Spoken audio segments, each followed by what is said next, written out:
Well, hey there, hi there, ho there, everybody. What's going on? Happy Tuesday.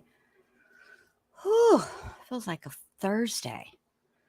Hey, Sam, how you doing? Hey, Callie. Hey, Cement Shoes. Hello, Max 2002. Hello, Mosin Man. Hello, Amelia Sparkles. Hello, Kes Chick. Hey, Vincent's ears. Missing ear, not his ears. Sorry, I can't read. I don't want to miss anybody. Let's see. I don't think I did. Oh yeah, we've already covered medic Jason Roger, screenshot taker, timeline maker, evidence critiquer, champion of women, planner of tender venues for delicate conversations. Yeah, we've talked about him. Oh yes. Yeah. Oh, he knew how old he was for sure, for sure. Let me tell you what it was. He knew how old he was, and he didn't want to say it out loud in front of God and everybody because he knew it sounds bad. Like, bruh, no. Like you're old enough to freaking have a mortgage, and you're out here hanging out with kids who just started being able to go to bars like last year, and that's at the high end of the age group, right? And you use your car as a storage locker. Like, you don't have anything going for you at your age. What the hell have you been doing with your life? Whatever. Get on your bike and ride away. Just peace out, Girl Scout. He's annoying. Oh my God, cement shoes. Okay. I mean, let's talk about it. All right. Just real quick. Let's get into it. Look, this is what I think. All right. Yeah, I saw it. Okay. And look, was he right for doing what he did? No, because Chris Rock, I've been watching him for a long time. I've been watching him since Saturday Night Live. Man, I remember his first movie. Okay. CBC. Yeah. Okay. Everybody knows he's a jokester. He's a comedian. He makes jokes, right? It is what it is. But to get up there and of all the things that he could do, slap him. Look, bro, you're likely going to catch an assault charge. So why not actually assault? Make it worth it. You're going to go around telling everybody that you got arrested for a slap. No, I don't really mean that. I'm totally teasing. It shouldn't have happened, and it's disgusting. And whatever it is that whatever issues he has, clearly, I don't actually think lie with Chris Rock. I think they're other issues that he needs to deal with that has nothing to do with this role that he took on, in this the movie that he, got ended up getting several Oscars for. Excuse me. See, I don't even care. This is like I don't even understand about like I you know what I mean? Like it's such a ridiculous excuse. I'm out here to protect women from a joke. I mean, look, was it a joke in poor taste? Yeah, it was. It was a joke in poor taste, but you know what? Comedians do jokes in poor taste. It is what it is. And it actually, I don't know. I just thought it was ridiculous. And you're right, cement shoes. He was laughing at it at first. Jada made a face because we all saw it. Because the first thing after it completely left Chris Rock's mouth, right? They pan over to Will Smith, who's laughing. They immediately pan over to Jada, and she's got a face, which I don't blame her. Look, if he said it about me, I'd make a face too. I'd probably have a comeback, but I would make a face at the very least. And it is what it is. It's just wrong. And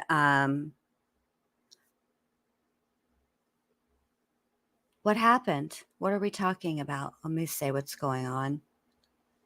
Let me look what's going on with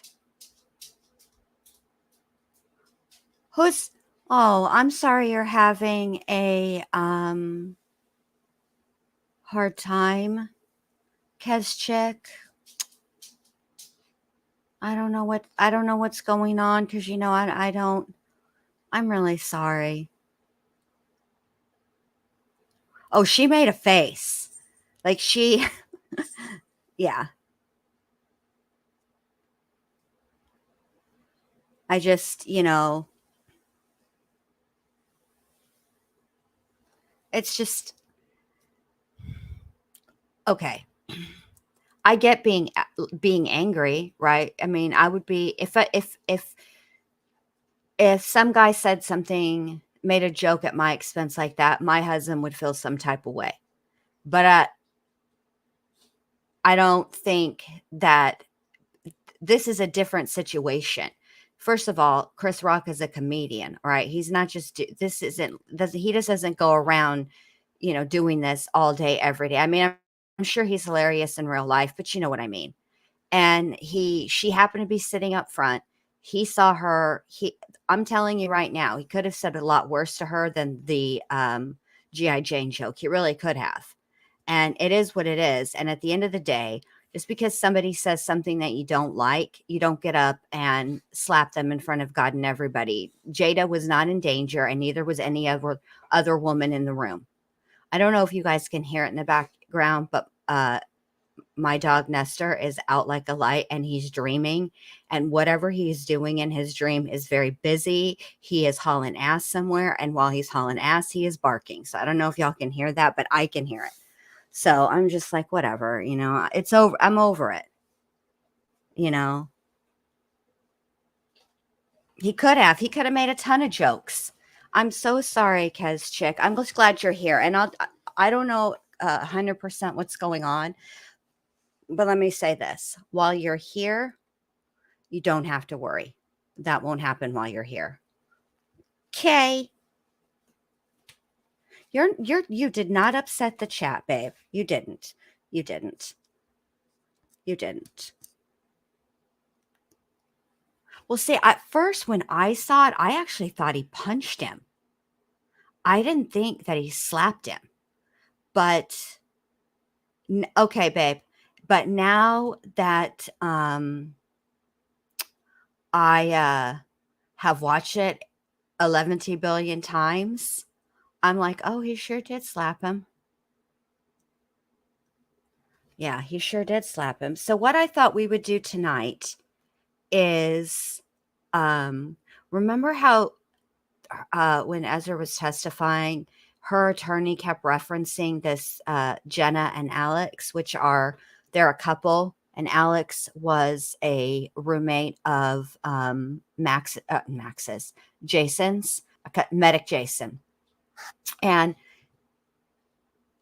I feel like we have to watch that because I feel like we missed an episode.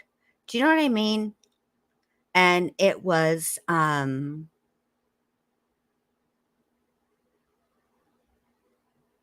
I feel like how do I put this? Yeah, like we missed an episode. Like you're watching Game of Thrones is a good example because I started rewatching that again, and I don't even care. It's like I'm on my third go round. Um so I watched it again, and I'm watching it again. But like if you watch it and then you fall asleep, but you're not on your third go round of watching it, right? Like this is new, and you're binging it and you fell asleep, and then you wake, and then you're like, and then you try to start watching from where you woke up at, how you've missed stuff. I feel like that's the deal with this testimony, and I feel like we're going to have to. No. He was booed up, Kelly. He was booed up with Jenna, but apparently Jenna is not a fan of Ezra, and so had some things to say. And so I was like, so I'm feeling like we should hear what she has to say because, you know, the lawyer her attorney continued to reference her testimony. And so I feel like obviously if she referenced it, um, it's for a reason because she didn't really reference Jason's testimony all that much. So I feel like, you know, um, So yeah, I feel like we should watch it. Plus, remember, Dr. B really wants to be here um, to watch Ezra's cross examination, and she needs she needs some time. So this will give us something to do because I can't be starting my life at 10 o'clock. Like, spring break is over. I'm, you know, back on a schedule, as it were. And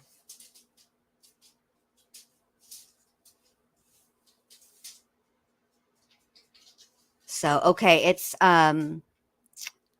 Matthew Schreiner, Jenna Van de Zant, and Court Fox. They're all friends of Alex's and Ezra's. So, yeah.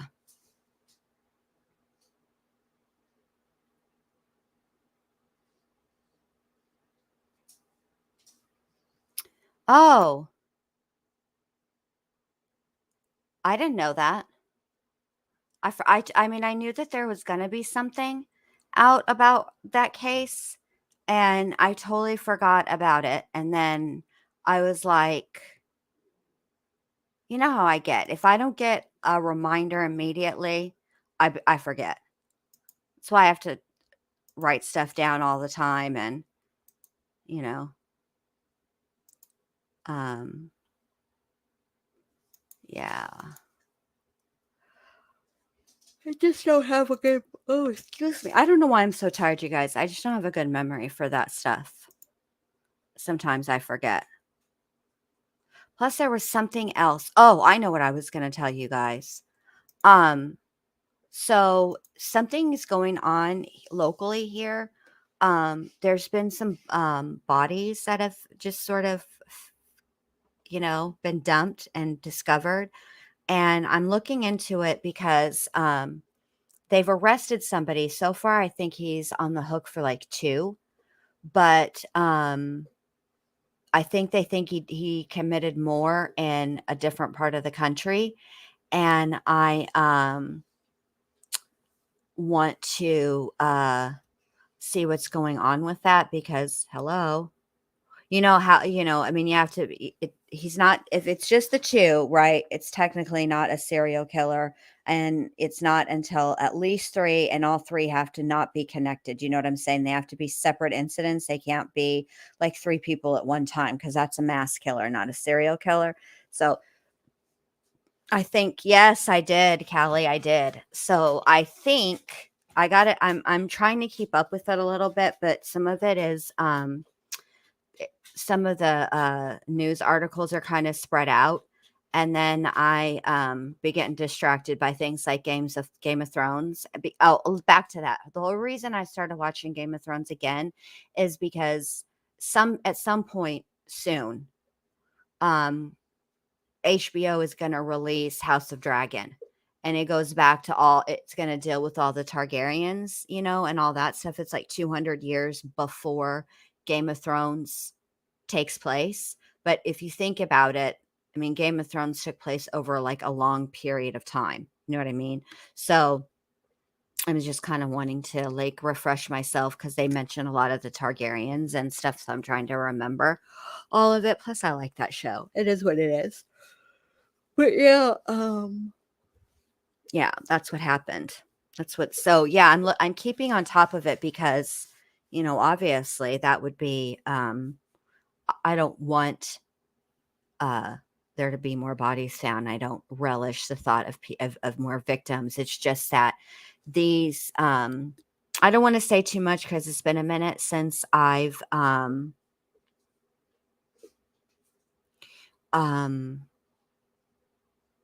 I haven't there's been just little blips here and there and here and there. And so I don't want to say too much because I don't want to, I want to make sure that I vet the stuff so I can make sure that, I'm not giving you guys misinformation. So bottom line is, I'm just going to, I'll, I'm going to look into it more tomorrow and then I'll have something better for you guys. So, and yes, okay, let me just say this. Alls I wanted to do, I was looking forward to the fight so much the long night. You know what I mean? They had built it up, built it up, built it up. And y'all should have seen me and my husband trying to watch it. We kept thinking something was wrong with our TV. It was like, why is it so freaking dark? Why did they film it like that? Oh, it's just annoying. So, yeah. Anyway. Whew.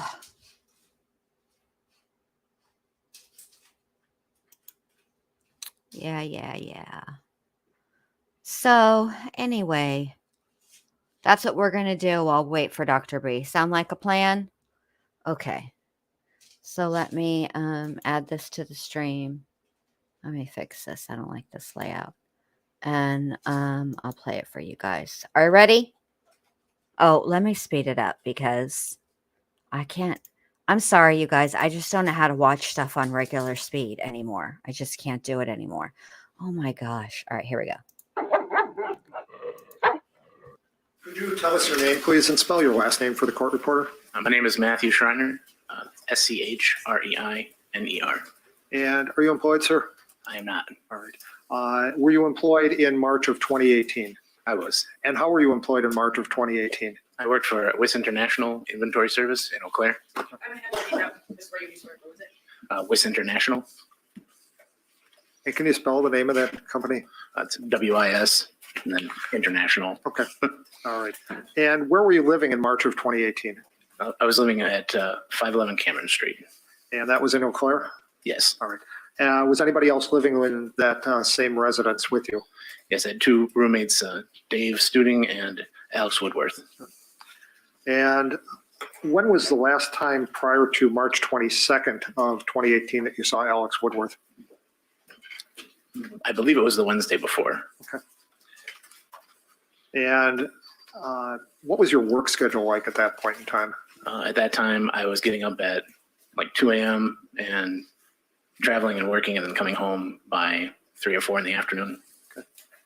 Now, on March 23rd of 2018, did law enforcement come to your residence looking for Alex? They did. And did you take them up to Alex's room? Not the first time that they came. All right. Second time? I did. All right. And when they went up to his room, did you go up with them? I did. Did you look in the room? I did. Did you notice anything that seemed out of the ordinary with Alex not being around? Yes, I noticed that his laptop, his journal, and his tablet were all still in his room. Right. And was that unusual? I never saw him go anywhere without those things. All right. Now, are you familiar with the defendant in this case, Ezra McCandless? I am. How did you become familiar with the defendant? I met her at Racy's Coffee Shop in Eau Claire, probably a year previous. Okay. And were you aware that the defendant at some point in time became involved in a relationship with Alex Woodworth? I was. How did you become aware of that? She was at my house a lot and spent many nights there in Alex's room. All right. And where was your room in relation to Alex's room? We shared a wall, so it would have been to the right. All right. And how's the soundproofing in that apartment? It's not wonderful. I could hear a lot of laughter and giggling late into the night. And was that coming from Alex's room? Yes. And was that when the defendant was there with him? Yes. Did it become a problem for you? Eventually, I had to get some earplugs. All right. Ever hear anything coming from that bedroom that caused you any concern? No. Ever hear any arguing? No. Ever hear the defendant say that something like no or don't do that or that hurts or anything like that? No. Do you recall an occasion when the defendant made some statement about her relationship with Jason Bengal? So I remember one specific time she was coming out of my bathroom. She had a towel on, and Alex was with her. And she told me that she broke up with Jason and asked me if I thought it was great. And did she, how did she look at that point in time? Did she have any expression on her face? She was smiling.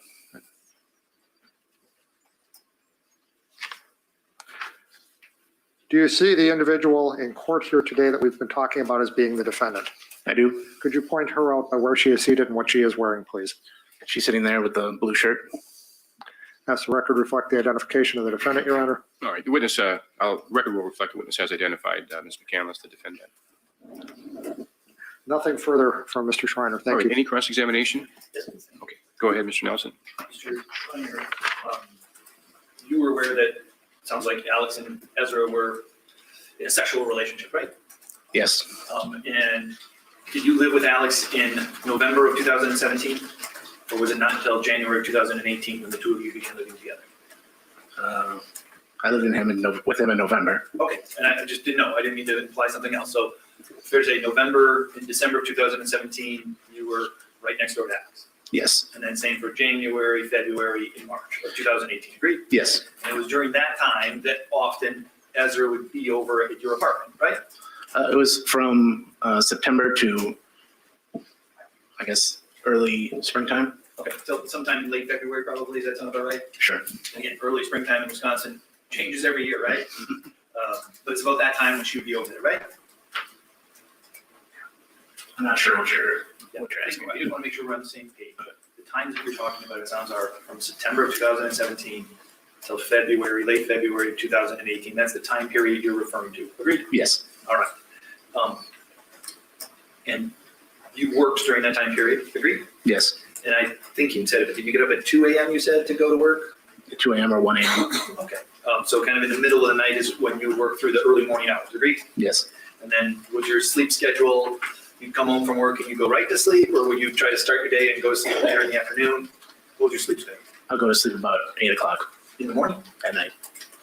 Okay, so you go to sleep at 8 o'clock, you'd wake up around 1 a.m., 2 a.m. when you had to go to work, is that right? Yes. And then from that time, you'd work until the next morning, 8, 10 o'clock? Into the afternoon. Okay, and then you'd do your daily life activities in the afternoons, right? Yes. And then your morning started around 7 or 8 p.m. Or excuse me, your evening when you went to sleep, your bedtime was 7 or 8 p.m. Yes. Okay. And it was during this bedtime where at some point you decided you didn't want to listen to what was going on in the room next door, that you got earplugs, correct? Yes. And those earplugs, I imagine, solved the problem for you, right? Mostly. Yeah. Once you put the earplugs in, you couldn't hear what was going on next door, correct? I could still hear some things. Sure, but not as clearly. Not clearly. I mean, that's why you got the earplugs, so that you could be prevented from hearing what was going on next door, right? Yes. And it worked. Agreed? Yes.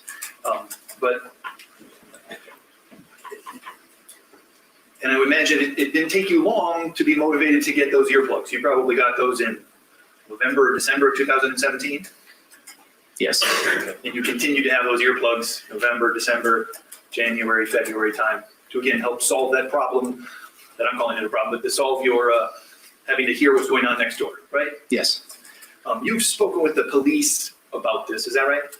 Yes. And at one point you told the police about how there was a time that you'd actually heard Ezra yell. Is that right? Yes. And that wasn't something that the state just asked you about, did they? No. Okay, but there was a time where you said she had to yell at Alex one time, right? Yes. And you could tell that she was angrily yelling, correct? Yes. But it was that one time that you recall that you'd had, correct? Yes. Was this before you got the earplugs or during the earplugs? I believe it was during the earplugs. Okay, so what else you could or couldn't hear because of the earplugs, you don't know. Agreed? Yes.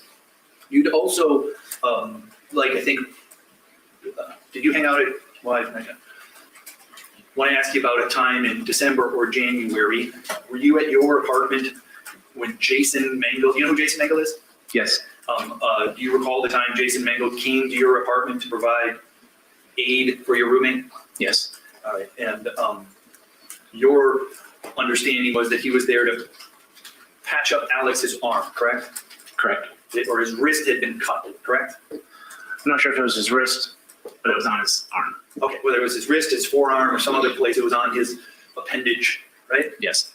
And I think in previous conversations, you've used, you called that an accident in quotes, is that right? I said that Alex told me that it was an accident. Correct. And And you've described that to other people, you've used the term accident, but you've always put it in quotes, agreed? not always. Fair enough. You've had occasion to put the word accident in quotes when describing what happened to Alex's arm, right? Yes. And you use those quotes because you weren't sure whether it was or it wasn't an accident. Objection calls for speculation. Overruled on that. It would be this witness did it, so you can answer the question. Can you repeat the question? Sure. You put it in quotes because you weren't sure whether it was an actual accident or whether it was just alleged to be an accident. Agreed? Yes. Those are the only questions I have. Thank you. Okay, any redirect? Just as it relates to the incident when you heard the defendant yelling, could you tell what she was yelling about? No, And approximately when was that, if you recall? it was late. I don't recall. Okay. Probably after 10 p.m. Okay. I guess, and that was a bad question. That's my fault because it wasn't clear what I meant by that. Do you recall approximately what month it was when that occurred? I do not. Okay. Thank you. That's all I've got. Any recross? Thank you. Okay, thank you, Mr. Schreiner. You may step down, and I believe you would be released. Is that true? Okay, so you're free to go. Okay, go ahead. Can you please state and spell your last name for the record? Vandezand, Vandezande. And what's your first name? Jenna. And what is your occupation? I'm a library worker. And do you know the defendant, Ezra McCandless? Yes, When did you first meet the defendant? in late June of 2017 And how did you meet her? at Racy's coffee shop. And did you become friends with the defendant? Yes, Do you recall when you were friends with her? What time frame? from around the time that we met at Racy's until March of 2018. And do you know Jason Mengel? Yes, How do you know him? he is my boyfriend, Alex Zink's former roommate. And did you know that, so Jason Mengel and your boyfriend, Alex Zink, shared an apartment together? Yes, And had you been to that apartment before? yes, many times. And how big is the apartment? Can you describe kind of how many bedrooms, bathrooms?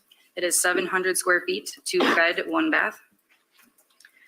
And did you know if the defendant and Jason Mengel were involved in a romantic relationship? Yes, And at some point, did the defendant and Jason Mengel move in together, reside together? yes, And did you spend time with the defendant? yes, at the apartment and elsewhere. And when you spent time with the defendant, would she talk to you about her relationship with Jason Mengel? Yes, Do you specifically recall going on a walk with the defendant around September of 2017? yes, on the bike trail in Eau Claire. And what, if anything, do you recall the defendant telling you during that walk about her relationship with Jason Mengel? She disclosed to me that earlier on in the summer, in mid-August, she had gone to the Twin Cities in Minnesota to have an abortion. And how did you respond? I said that she could talk to me about it if she wanted to, and gave her a hug, and told her that was a really hard thing to go through, and that I was sorry that she had to deal with that. And did she tell you anything else about her relationship with Jason Mengel during that walk? She stated that since the procedure that he had been pretty distant from her. I had noticed that he'd been sleeping downstairs on the couch away from her, and had wondered about it. And she said that she believed it was because he felt differently about her after the abortion.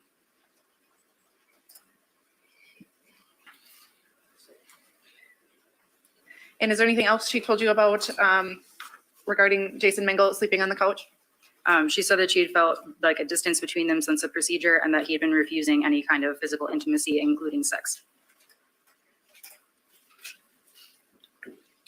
And did the defendant talk to you about Alexander Woodworth while you were friends with her? She mentioned that she was friends with him, that he was a great confidant, that they had gone on walks together, and that he was a good friend. In February of 2018, were you living in that apartment as well? No. But at some point in February of 2018, did you learn the defendant moved out of the apartment that she shared with Jason Mengel? Yes. What did she tell you about that? She messaged me on Facebook and stated that she didn't feel comfortable in the relationship anymore. She wanted to talk to him about boundaries, and that after he returned from military drill, that she would be breaking up with him and moving out. And did you locate those Facebook messages and provide them to law enforcement? Yes. May I approach, Your Honor? You may. I'm showing you what's been marked as Exhibit 405. How many pages is that document? 3. And what does it contain? The conversation between her and I, that she stated that she was going to end things with Jason Mengel. And what date is this conversation? February 5th of 2018. Is this an accurate copy of the conversation as you recall it? Yes. Move exhibit 405 into evidence. All right, subject to objection, which is preserved for the record, the court will receive exhibit 405. I request to publish that for the jury. You may.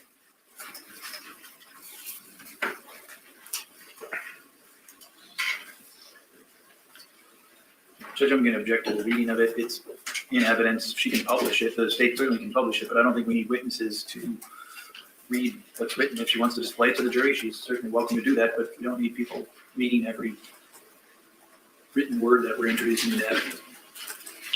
Well, I'm going to give counsel some latitude to publish it in the manner that she would like to publish it. And I'm sure that, there's going to come a time there'll be some things that you'll want to publish in a certain way that the state may object to. But I think let counsel make their presentation in the manner that they choose. So if you wish to read some of it, show it, you may do that. It's not particularly lengthy, so go ahead. Thank you. So this area I'm pointing to, it's a little bit hard to see, but is that a picture that you associated with the defendant? Yes, that was her profile picture on Facebook at the time. And this line below, nice with the smiley face, like defining more boundaries in the relationship, is that your message? Yes. And the defendant stated like ending your relationship. Is that right? Yes. And did she tell you in this message that the relationship had gotten bad and she cannot be mistreated anymore? Yes. And did you respond with "I understand"? Yes. And why did you respond that way? She had been talking in the previous weeks about how she had not felt that there was as strong of a connection as there had been before, and that she still really loved him, but didn't know if it was the right relationship to be in. And then she responds that it's not healthy. We have zero communication. We have zero communication. And why do you respond with, yeah, his communication style is ... complicated? I was trying to be tactful in my response.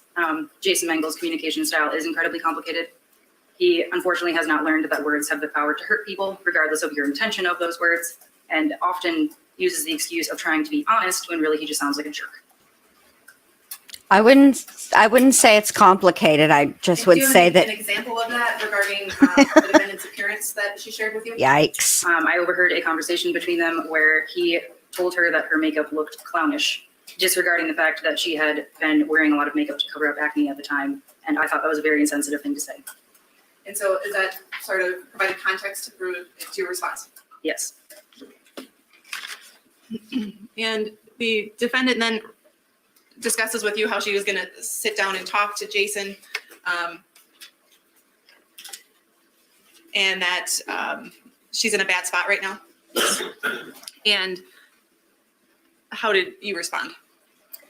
Yeah, I hadn't seen all of the interactions that she had told me about, like things that he had said to her. I had not witnessed them, so I was going off of what she had told me in confidence. She mentioned to me many times, don't talk to him about it. I don't want you to get involved, so I stayed out of it as much as I could. But based on his interactions with others of our friends, I took her at her word because he sometimes can be complicated. And the defendant then writes, it's been bad. I've lost confidence. I hate my body. I hate my face. Is that right? Yes. And how did you respond? That's a lot of hurtful red flags. That's a lot of hurtful red flags. Hey, coolest reviews. If you're feeling that way with a partner, that's probably not a great relationship to be. And did she say that he called me retarded, one of the most offensive things to me, and I don't know, and I know he doesn't like me the way he did before the abortion. Is that right? Yes. Okay, I just wanted to say that I don't think that Mengel's it's complicated. Like, I don't think the way he speaks is complicated. I think he's just a jerk.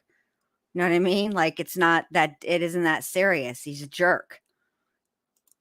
The end. That's all I wanted to say. Okay. And what did you believe that he was referring to? I had not heard him say the word retarded to her. That is an offensive term, but based on his interactions with her after the abortion, I also agreed that he seemed a bit distant. And then turning to the third page,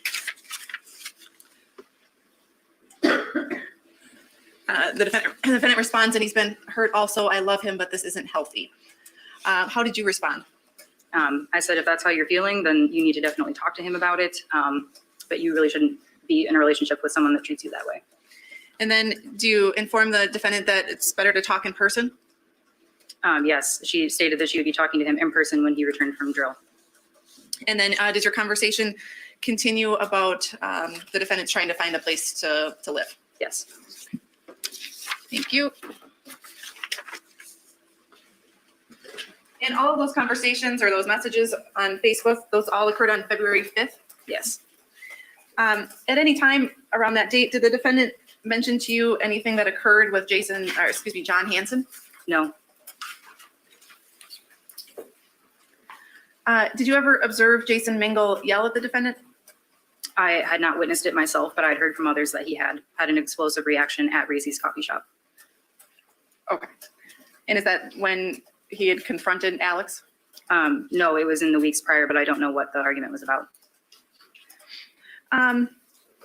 Around, let's see, March 19th of 2018, do you recall going to the bar with Jason Mingle? Yes. And did you go to the joint? Yes. And do you recall making a statement to Jason Mingle about his relationship with the defendant when you were at the bar with him? Yes, we talked extensively about their relationship, and he stated to me that Sustained unless there's some. No, I just want to know what you told Jason during that conversation at the bar, not Jason's response. Irrelevant. And what's the purpose? So this is March 19th, a few days before the incident in question. I believe her statement to Jason Mingle is relevant to some events that are going to occur right after this. Can we? Yeah, let's do a sidebar. Okay, you can go ahead. Objection is overruled in part. So did you have a conversation with Jason Mingle on March 19th of 2018? yes. And after that conversation, did you have a phone call from the defendant or receive a phone call? Yes. And what did the defendant tell you during that phone call? She stated that it was my fault that Jason had texted her breaking up with her.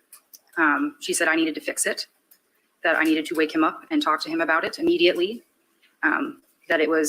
She repeated multiple times that it was my fault, that things were not going the way that they should have been, that I was getting involved in a situation that I was not supposed to be in. And then she told me, Jenna, I heard that you don't believe that I was assaulted. And how did you respond? I was crying. I felt like a bad friend. I apologized multiple times. I said that there had been so many things going on that I didn't know what to believe anymore. And I just kept profusely apologizing. But the hair on the back of my neck stood up the entire conversation because she was talking in the same tone that I am right now. And if you were accusing of someone of not believing that you were raped, I would think you would be a bit more upset about it. And so I was very unnerved the entire conversation. And meanwhile, while the defendant's calm, you're crying. Yes. And so Wow. what, if anything, did you do after? Hold on. Well, I guess how long was this conversation with the defendant? About an hour and 15 minutes. And So wait a minute. Ezra has the nerve to be mad. Okay, Kezchik.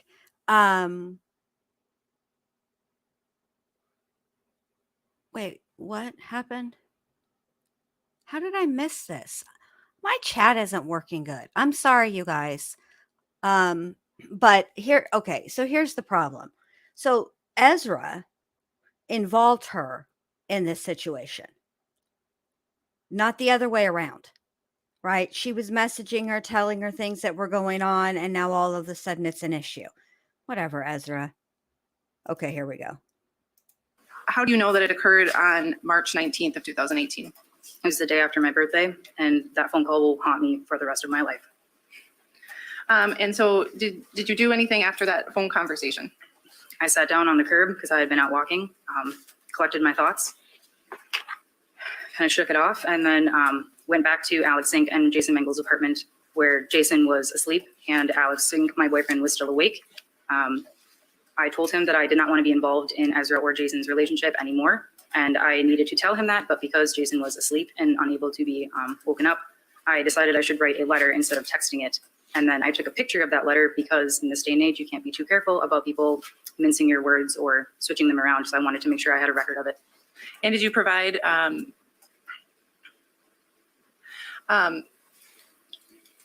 And did you provide law enforcement with a copy of that letter? Yes, I sent them the picture that I took.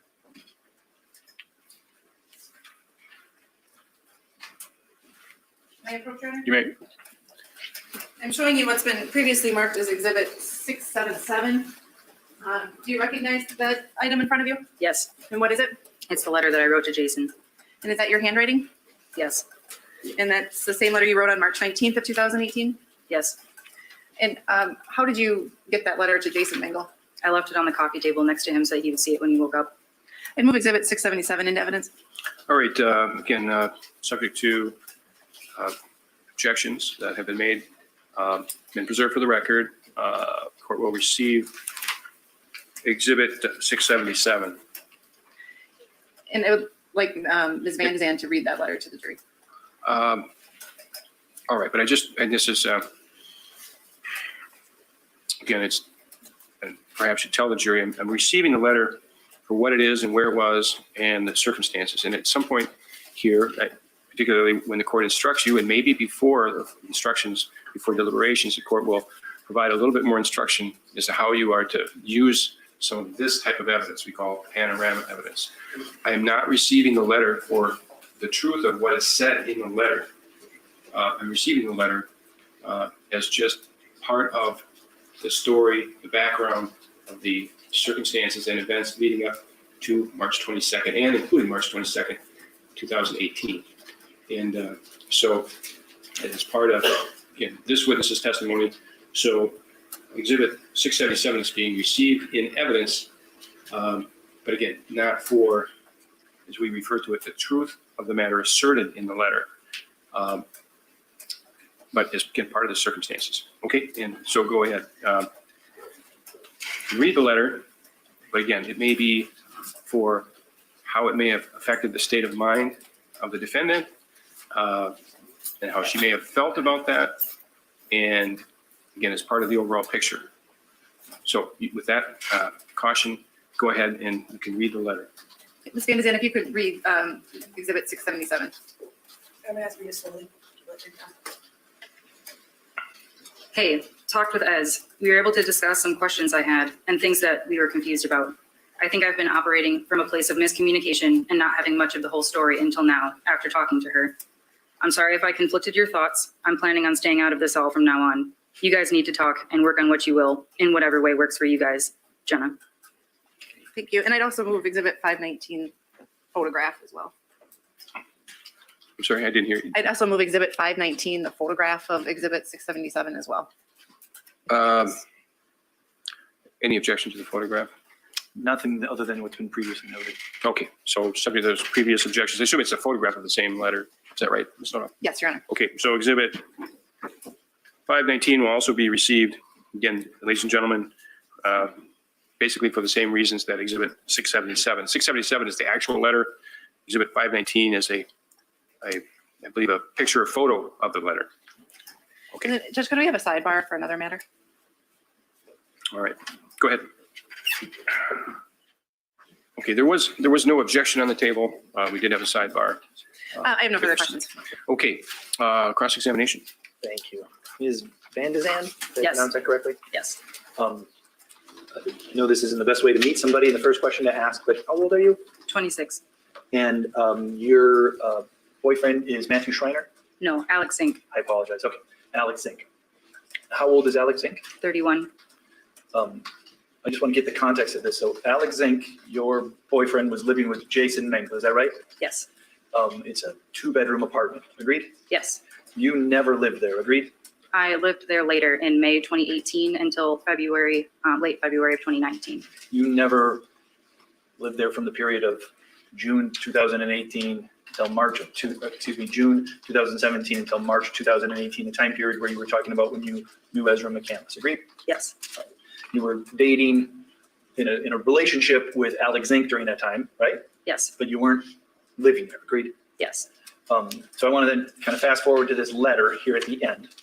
Sounds like, this is, you wrote the letter, but it sounds like at the end you're like, I'm out. Is that basically what it was? Yes. You've been hearing stuff from Jason Mengel, and you've been hearing stuff from Ezra McCandless, and you've been in, maybe lack of a better term, the middle of this relationship, and you're just like, I'm done with both of you. Yes. Fair to say? Yes. There was, in your opinion, just a lot of drama going on Yes. between Ezra and Jason and others at Racy's, right? Yes. Lots of people were talking about lots of different things regarding Ezra and Jason and other men, right? I had not heard about other men at this point. Okay, but you'd heard lots of people, including Jason and Ezra, talk about Jason and Ezra's relationship. Yes. Others just than them, correct? Yes. Just again, I don't want the content, but just general, there was gossip and drama around those two people in their relationship at the Racy's coffee shop, right? Yes. And as you put in here in your letter, you, I think, put in there fairly, I'm guessing, that you were confused about a lot of different stuff because you were hearing all kinds of different things, right?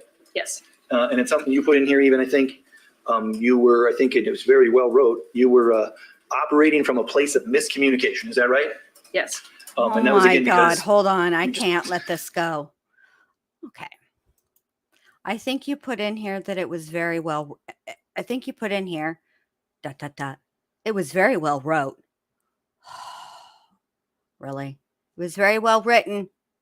Sorry, I couldn't let that go. Oh yes, Le Chat Noir. She was indeed au contraire, mon frère. For reals.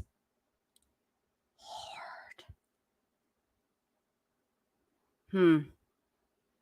Yikes on bikes.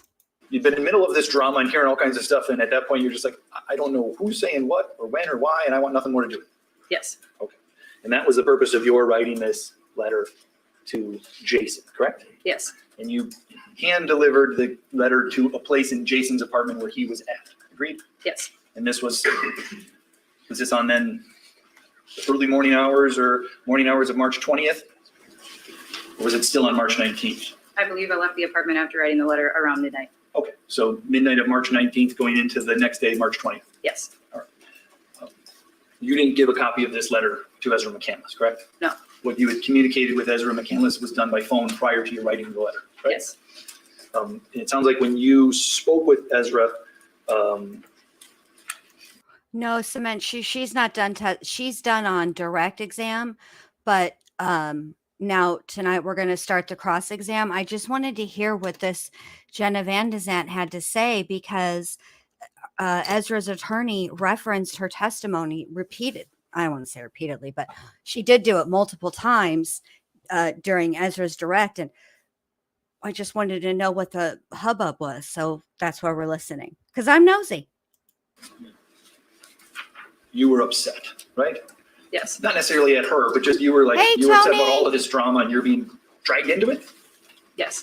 And it sounded like Ezra was Have also fun, upset, babe. correct? During the phone call, not so much. The words sounded like they would have been upset, more angry than sad. So the content did not necessarily resonate with the tone. Is that what you're saying? Yes. But the content certainly made it, you thought from the content, she sounds upset. Yes.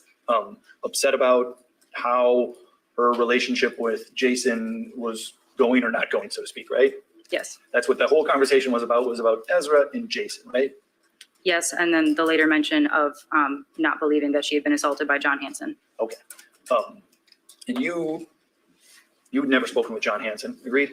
I have spoken with John Hanson prior. At that time, you had spoken with John Hanson before. He had been at Racy's coffee shop for years prior, so I had multiple interactions with him as more of a how's your day going. Okay, so you knew who John Hanson was. Yes. And how old's John Hanson, do you know? Early 30s.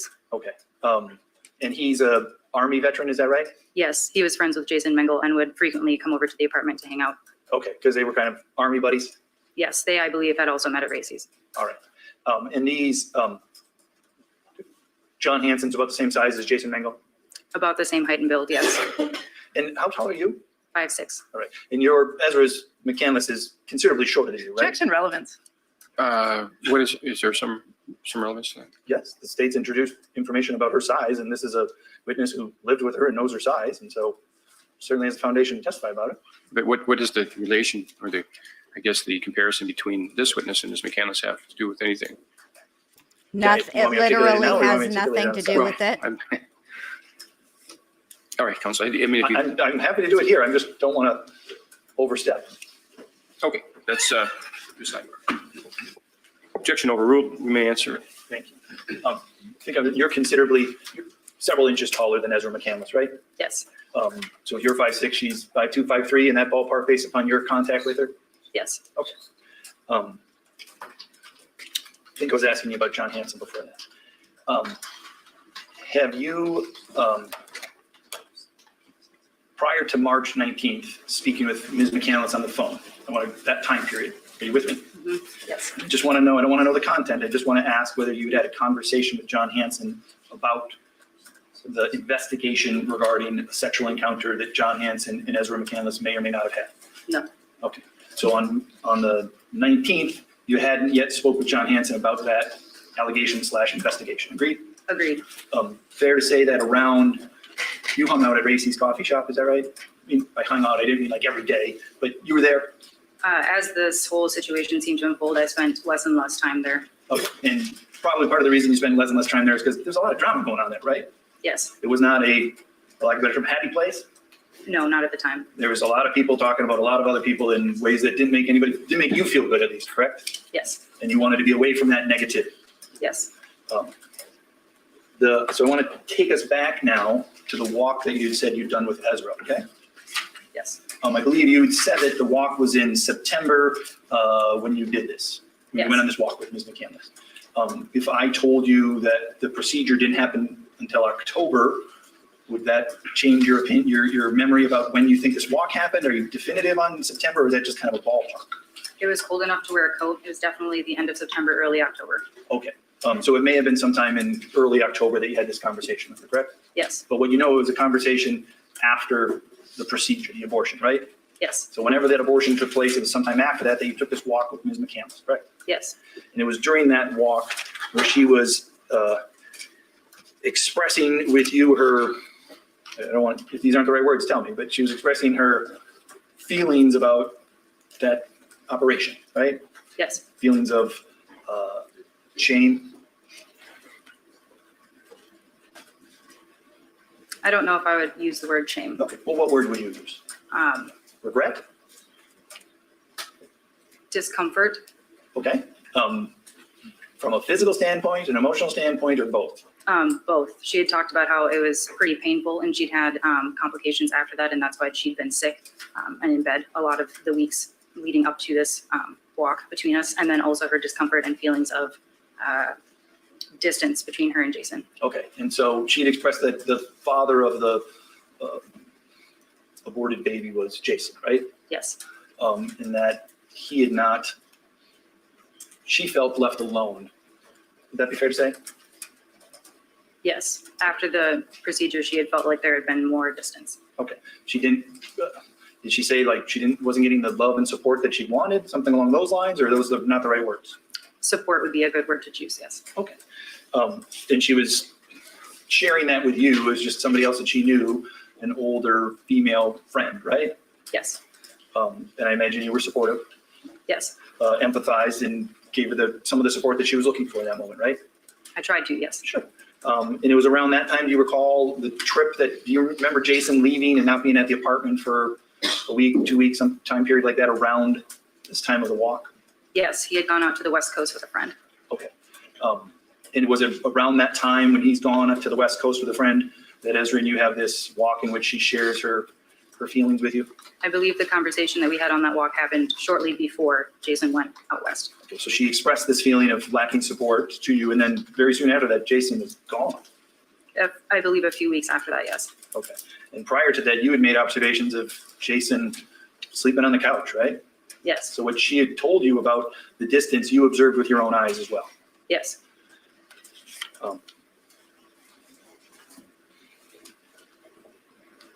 And then I want to ask you about this Facebook communication that you talked about on February 5th, okay? Yes, I don't know that I'm just going to hand you exhibit 405. It's already in evidence, so you can certainly look at that. Ms. McCandless in there, again, I'm probably not going to quote word for word, but if you need that to refresh, certainly look at it. Ms. McCandless was telling you that she was wanting to break up with Jason. Is that right? yes, And I think her words were because it wasn't healthy. that right? Yes. And then she told you, I think the last page, she told you, it's really hard, but I have to talk to him. Is that right? Yes. You knew Ezra at the time, didn't you? Yes. Yeah, I mean, did it sound consistent with what you knew of Ezra, is that she wanted to go and have this face-to-face with another person about this emotional matter, right? Yes. And you were encouraging her to do that, correct? Yes. Because you're a bit older than her, not a lot, but a bit older, right? Yes. And Jason's certainly older. That whole, Alex Zink is older. John Hansen is older. She's the youngest one in that friend group, right? Yes. And her, well, for whatever reason, whether it's generational or not, you were encouraging her to have this conversation in person, right? Yes. Because that's what you thought is just how two human beings should interact when they've been in a relationship and they want to move on from that relationship. The healthiest way to do that is a face-to-face contact, right? Yes. And that's what you were supporting her to do in that matter, right? Yes. And did she then do that at some point face-to-face with Jason? To my knowledge, no, until much later. And much later then they had a face-to-face because they then ended up getting back together, right? Yes. I had heard 2 days after this I don't wanna conversation know that about she had what you- texted him Okay. and broken up with him through text. And so, and when she broke up through text, fair to say did you speak with her about that? No, I was disappointed. Okay. And did you ever get the chance to express that disappointment to her, that you thought it would be better for human beings to contact each other in person rather than through text when they're dealing with these emotional matters? No, after she moved out, we didn't speak much. Okay. Did you talk with her about that at all by the time of the time of March 19th, when you had the phone conversation with her about your disappointment about her communicating emotional things through text rather than in person? Or were you already done with kind of all of the drama between Jason and Ezra? Yes, I tried to stay out of it as much as I could after she had moved out. Okay, you were just like, you're much older. You didn't have time for some of this teenage drama with a 19-year-old, right? Yes. That's all. Thank you. Individual. You were asked about some gossip at Racy's. Was your opinion on John Hansen based on your observations or on gossip? Objection. I don't believe there was opinion evidence. I don't believe there was any evidence about what the gossip was. It's irrelevant. Lay opinions are. Sustained. When the defendant was living at the apartment with Alex and Jason, you were there frequently? Yes, How frequently would you go there? almost every night, And would you spend the night? maybe twice or 3 times a week. And on March 19th, when you wrote that letter in front of you, Exhibit 677, was that your way of doing what the defendant instructed you to do? Yes. Nothing else? Okay, any recross? No. Thank you. Okay, all right, Ms. Van Zandt, you may step down. I believe you're probably excused. Any reason that she is not released from her subpoena? No. Okay, you're good to go. I Thank love you. how the witness good day. just gets up and leaves and doesn't even wait to see. Could you tell us your name, please, and spell your name for the court reporter? Yes, my name is Court, K-O-R-T, Fox, F-O-X. And how are you employed, sir? I'm a server/cook at the Grand Avenue Cafe in Eau Claire. And are you familiar with, or did you know Alex Woodworth? Oh, very well. How did you get to know Alex? We were students together. He was a philosophy major. I was a philosophy minor. We had some courses together, and I just got to know him through that, and then we became fast friends after that. And would you meet with him in the evenings? Oh, many times. All right. And where would you generally? I thought the same thing too, Molson man. Like, what a dig. Ezra's, Mr. Nelson is super petty. And I kind of like it. I'm not going to lie. meet? The joint. And what's the joint? It is a bar. All right. And can you spell the joint, by the way? I think it's J-O-Y-N-T. okay. I thought it had an unusual spelling, so I just wanted to be sure the record was correct. When you guys would get together at the joint, what would you talk about? Mainly philosophy.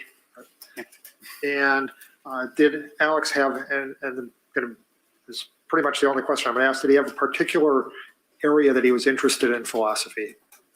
Mainly ethics.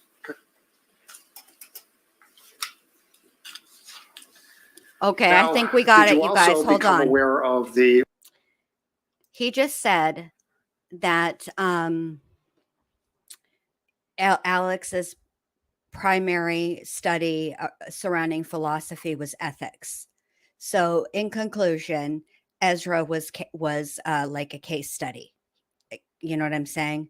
There's that explains it. I get it now. All right, here we go. The relationship that the defendant had with Alex. Yeah, in November, he did mention it. And did he discuss his relationship with you in detail? That was right when it was getting started. And Objections withdrawn, Judge. Okay, and I'm just going to mark this one. Okay. Go Did ahead. he tell you whether or not the relationship was intimate? not at that point. All right, at some point, did he tell you that? Well, after they started dating, as much as Alex was an exemplary and unique individual, he was a stereotypical guy in many ways. And I didn't see him much at all until after they had broken up. All right, But so, I was there when he first started, yay, I have a girlfriend. okay. All right. After they broke up, did he talk to you a little more about the relationship? Yes, And at that point, did he tell you that it had been intimate? yes. All right. Now, after they broke up, did you discuss with him if he was going to get back together or want to get back together with the defendant? No, he did not. What did he tell you about that? Objection, hearsay. That existing state of mind, Your Honor? Overruled. And objections noted, preserve the record.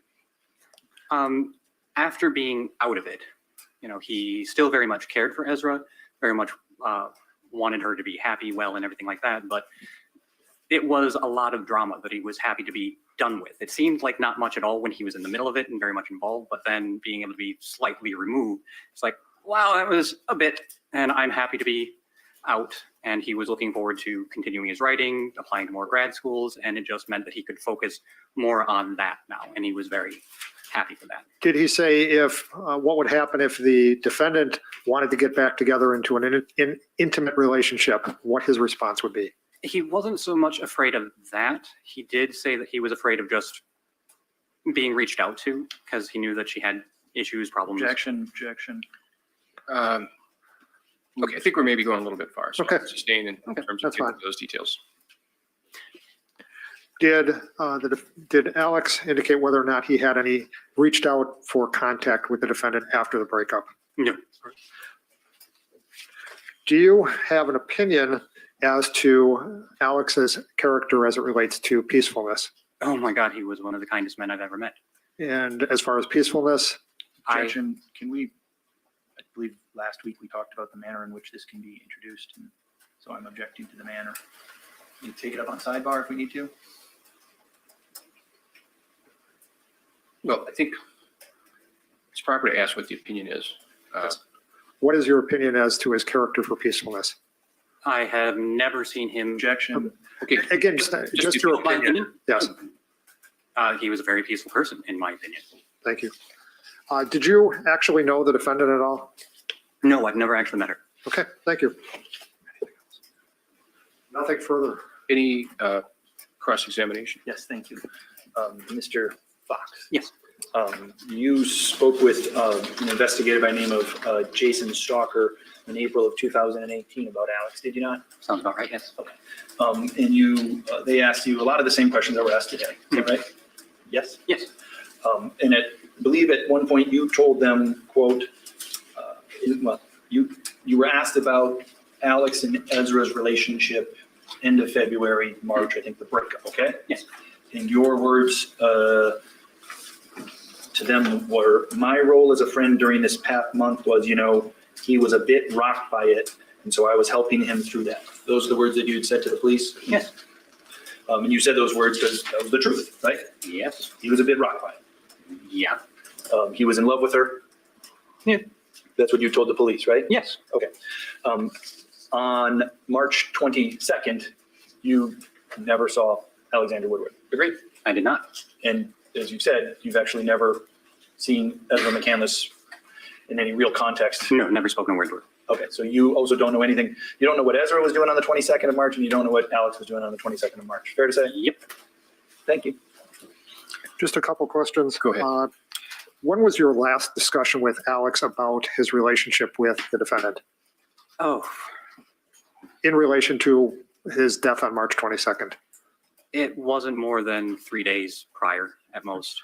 And when was it that you were referring to when you said that Alex was a bit rocked by the breakup? In February. Okay, thank you. Nothing else. Any recross? No. Okay, thank you, Mr. Fox. You may step down. I believe you're.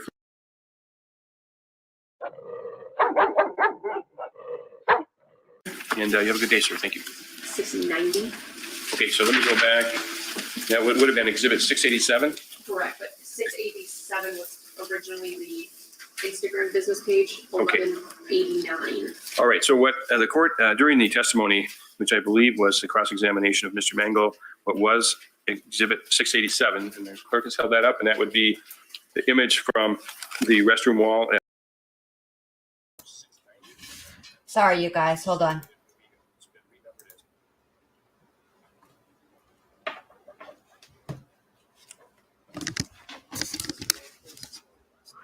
Let me fix this real quick. All right. So basically, I think overall, Jenna, not a fan. Jenna was in the middle of it. And then what happens anytime anybody ever gets in the middle, Ezra took her anger out on the messenger. Although she confided in her. I don't know what to say about that. I really don't. Normally I have a ton to say, but I think I would have to agree I think he didn't have a lot to offer, but he did offer some insight as to we haven't heard a lot of people who speak about what they knew of Alex and Ezra's relationship. A lot of people knew a lot of things about Ezra and medic Jason Rogers' relationship, but not many that speak about his thoughts, like what Alex confided in them about Ezra. And I thought that was helpful because to me, it sort of backs up what I've always suspected, is that Alex went with Ezra that day because he was a nice guy. And it's not because he needed or wanted closure. I don't think he gave a rat's fat kneecap about the whatever it was she was bringing to him, the heating pad and whatever else. And I don't think he would have gone with her, for that. I mean, but because he was a nice guy, you know what I mean? Like, I think that's why he went. I think he didn't actually want to have anything to do with her. I think she caused a great deal of chaos and turmoil in his life. And that's how he viewed her, whether or not that's that's how he felt about it. So it doesn't really matter if she did it or not. It just matters that that's how he felt and that's how he was handling the situation. So I feel like he went with her that day because he was a nice guy.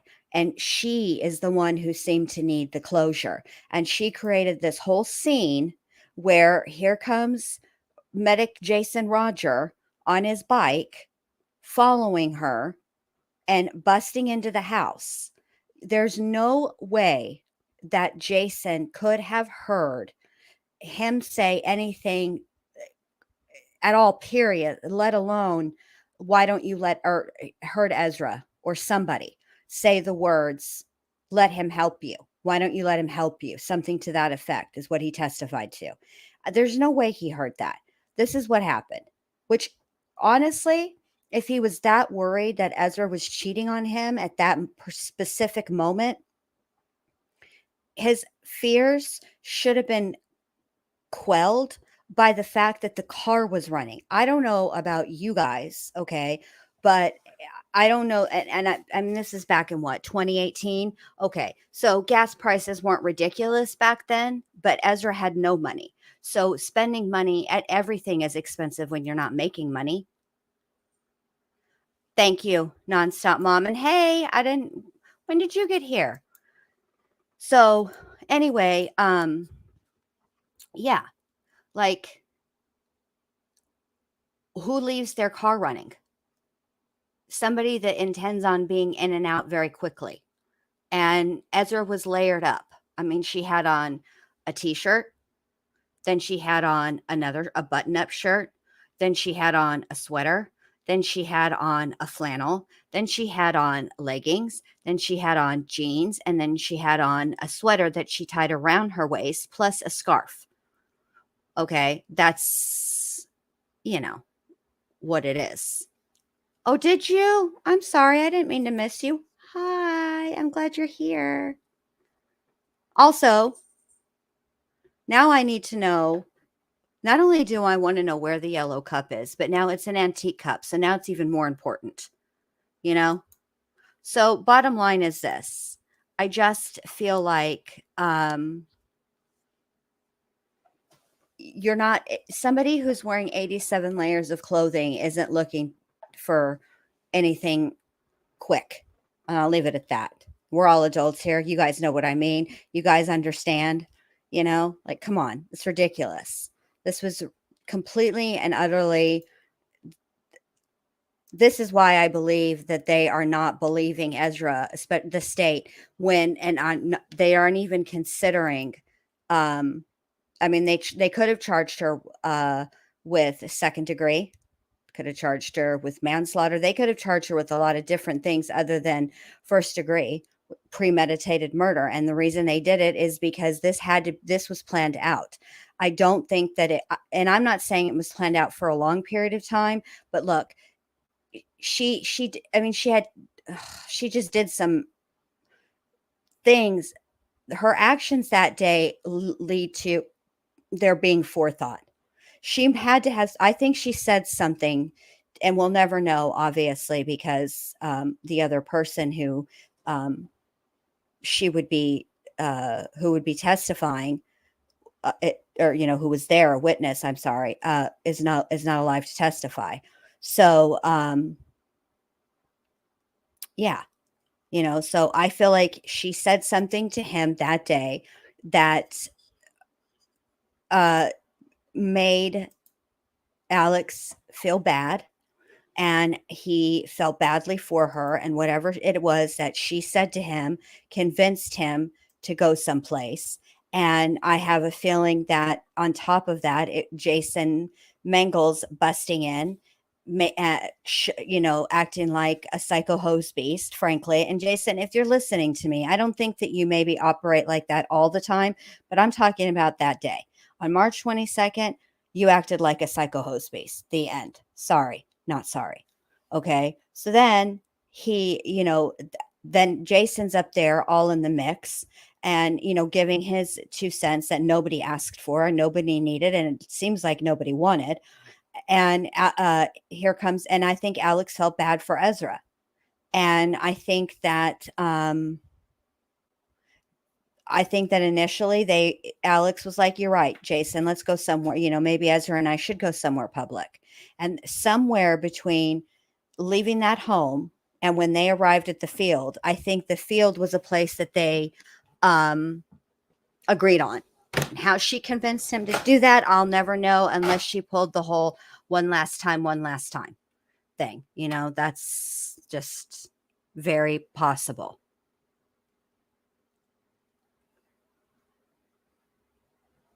Yeah, it sure was. It was mentioned like that. It was mentioned as an antique.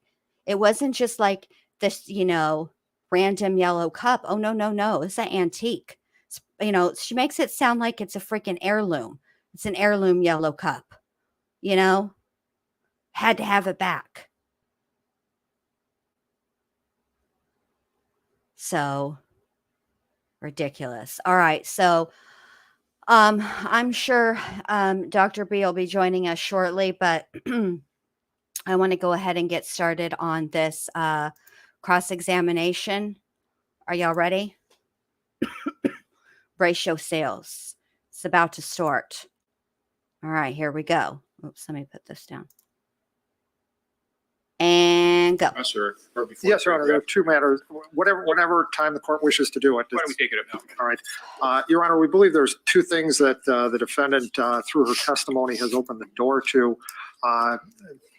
the defendant testified that she had an argument with her mother and that she then, after that argument, moved out of the house, implying that it's her decision to move out of the house. In fact, and we had an earlier hearing on this, and the court had said that we couldn't bring in the fact that she was kicked out of her mother's house. But I think that she has created the implication through her testimony that it was her decision to move out. So I believe we're allowed to cross-examine her on the fact that she was kicked out of the house at that point in time.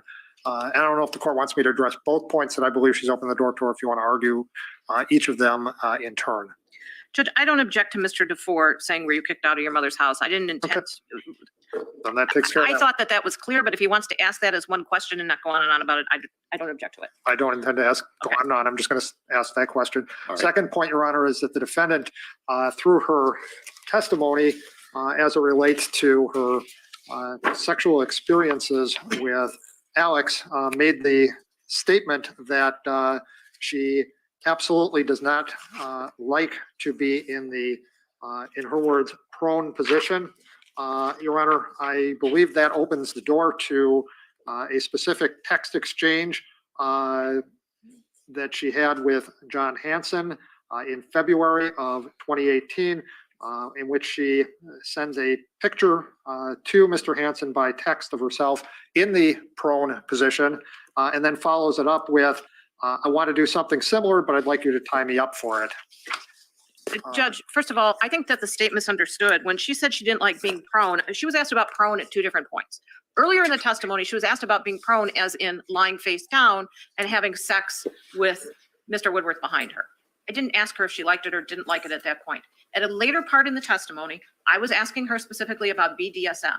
And I said, you've said something about prone. Now, was there a different kind of prone? I can't say those are my exact words, but I asked her, and she specifically referred to the fact that prone in this context meant that Mr. Woodworth was choking her. And that's when I said, did she dislike it? And she was referring to that, not to lying down on her or being prone as opposed to face up or in the missionary position, as it's called. So those are two very different things, and it does not open the door whatsoever, nor would I call the photograph prone at all that Mr. DeFore is referring to. I know what Mr. DeFore is referring to. I asked that not be shown to the cameras, but if Mr. DeFore in his argument wants to tender it to the court, he should, because I don't know that the court has necessarily seen it. So I would say that this has not opened the door, and it's certainly, she talked about her sexual relationship with Alex. And things she didn't like regarding choking, and that really has nothing to do with the photograph that she sent to John Hansen. Well, Your Honor, if it's in, that's not how she testified. She testified she didn't like to be in the prone position, period. That's what her testimony was. Secondly, if it's in regard to bondage situations, again, this was followed up with she wants to be tied up. I will show the court the picture. I hope it's not going to be viewed by any cameras.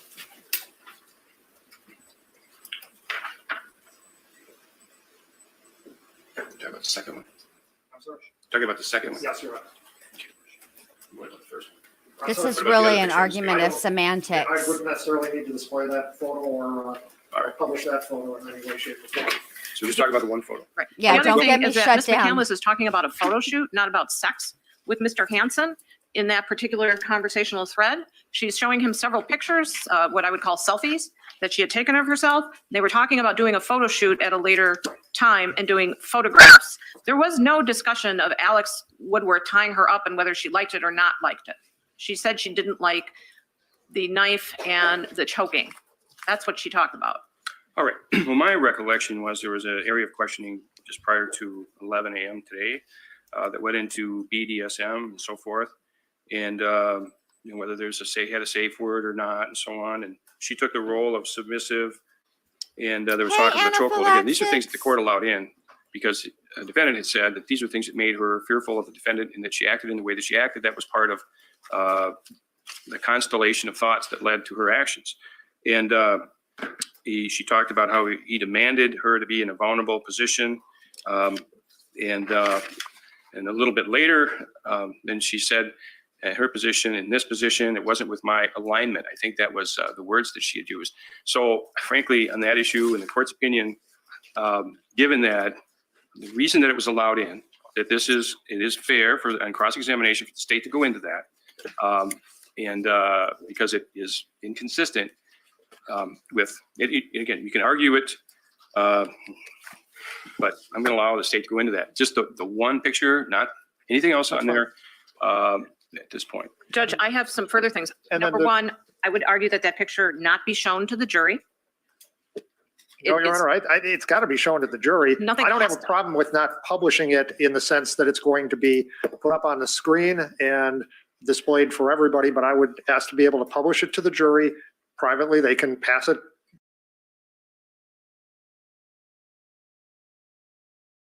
Where's Max's question? Hold on, because I just looked it up.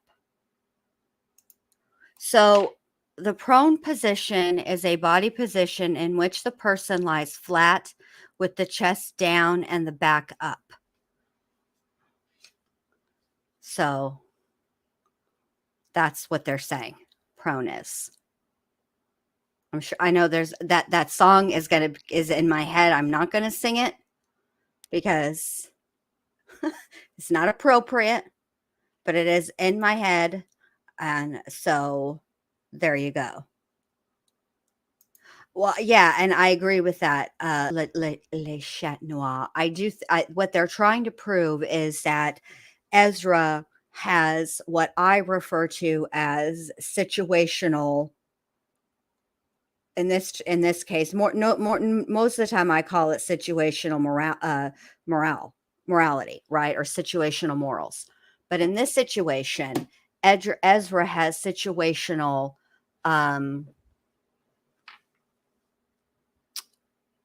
objections because she's testified that she did not like certain things that Alex did, yet she's having an exchange with John Hanson about the same things and is looking forward to it. Here's the problem with that. This is a fine line because if you think about it, you can people can say, okay, I like to kiss, right? But there are certain people that you have kissed in your lifetime who are better at kissing than other people, right? So you are okay with kissing the good kissers, right? But you are not okay with kissing the bad kissers. It's sort of the same thing in this situation. I don't actually think that it proves anything. It doesn't actually, I know what they're attempting to prove, but I don't think that it's, I don't even think that matters whether she was adventurous or not, whether she was promiscuous or not, doesn't actually matter. I think what they should be concerned about is, can they prove, the state should be worried about, can they prove that what occurred that day was not self-defense? It was indeed premeditated murder. And conversely, the defense needs to make sure that they make it that it's very clear that from their perspective, Ezra is saying that this was self-defense. All of that doesn't, like, it doesn't matter if she slept with 80 people, right? It doesn't matter if she she slept with 80 people and 79 times she liked to be tied up. On the 80th time, she said no. And that's the time that matters. Do you know what I mean? That's what they have to prove. And I understand what they're doing and why they're doing it. I'm just not a fan of how they're going about it, because I don't think they need to introduce how many people she's been with or whether she is adventurous or not. That's just my opinion. But let's hear what they have to say. Also, I don't really want to see this photograph. I'm curious, but I know that if I were to see it, I would regret it instantly. Around and publish it that way. Are we also able to get in then the text where she says, I want you to do something similar, but I'd like you to tie me up for it? Well, that is more important than the picture, frankly. Okay. So that in the picture can be published privately to the jury, but we're not going to put it up on the screen. I haven't completed my argument about why the picture shouldn't be published. Okay, go This ahead. is 9060802 evidence. In other words, the state wants to cross-examine her because of this, because they're claiming that this goes to her truthfulness, that this prior occasion where she texted something to John Hanson shows that she's an untruthful person. And under 90608 sub 2, they cannot bring in extrinsic evidence. They can show her the picture and ask her questions about the picture, but to publish the picture is to bring in extrinsic evidence, and to talk about being tied up is extrinsic evidence of a collateral matter, and it's not permitted under the statute. Well, The I court- don't see it as extrinsic evidence in that sense, because it would be, in the state will be bound by the answer. In other words, you can't bring John Hanson back and all of that. Isn't this in effect bringing John Hanson back by showing she sent a Well, photo shoot of herself? Frankly, he was never here, but That's true. I think that, to that extent, they can cross-examine on it, and they'll be able to cross-examine on all sorts of things. So, but you made your record, counsel. We're going to I'd like everybody back in here ready to go by 2:35. So you have 10 minutes to take care of rest of your breaks. All right, we'll be in recess. Excuse me, Mr. DePaul. I did object, and I'm not withdrawing my objection to the photograph in the conversation, but the date of that conversation has no relevancy whatsoever. That it has a date of February 10th of 2018. The fact that it occurred on the 10th has no relevancy to the actual picture being shown. If they want to say February of 2018, or cross out the number on the date, that's fine. But to show a date is to particularly show that this has occurred after the sex that she had with John Hanson. And there's no real reason to show it in a timeline of whether or not she sent this photograph and the photo shoot to John Hanson, or expressed that she wanted to have a photo shoot with him at a later date. There's no reason to have the exact date on that. And that could be very prejudicial in terms of the whole incident and other issues the court's not going to allow. So I'd ask that the date be redacted, or at least the 10th be redacted. Well, Your Honor, we believe the date is certainly relevant, because this is during the time period where she claimed that this was a type of activity she didn't want to engage in, because counsel made it clear that she was asking about if she didn't want to do those types of things during the time period of January, February of 2018. So the date is actually very relevant to it. And I think, nobody's arguing that she made a false claim of sexual assault. The court has specifically ordered that we can't, and we're not making that claim. So it's not prejudicial, because it's not in some way showing that when she reported this, that it was somehow false. So I don't see how it's prejudicial to have the date, and it certainly has relevance. Well,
the defense objection is duly noted, preserved for the record. However, the court is going to allow state to use it with the date on it. And, Oh okay, my so let's God. adjourn. I just gave this whole speech and I was friggin' muted the whole time. Okay. So what I wanted to say is, where did LaChat go? I get what you're saying as well. And the defense did, what they did is they're trying to say that what occurred March 22nd was an act of self-defense, right? And the reason it was an act of self-defense is because, as I'm not saying that Alex had any type of deviance, a sexual deviance. No, I just pushed mute. Like I don't know how to work chat, or I don't know how to work StreamYard. Bottom line is, I think that that is, what the hell? Am I not on the screen? Hold on a second. Can y'all not hear me? Because my chat is like delayed. It's all messed up. I hope you guys can hear me. I'll just give it a second. Okay, now you can. All right. So bottom line is that they're attempting to make it appear as if Alex had some sort of sexual deviance, which that's what they're attempting to do, right? So then, but it's a very fine line and it's a messed up way to do it because it's a double-edged sword. Because you will have people on the jury who will see it their way, and then will have people on the jury who will see it my way. It doesn't matter if you liked it,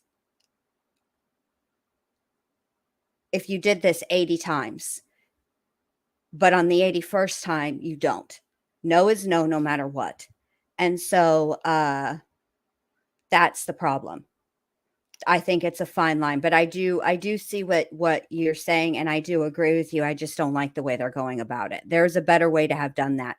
If they want to impeach her testimony, there's plenty of stuff that they could use. For example, when they were talking earlier about the situation that occurred between Ezra and her mother, Ezra did make it appear, and that was the impression I got, that things weren't working out with her mom, so she packed her stuff and she dipped.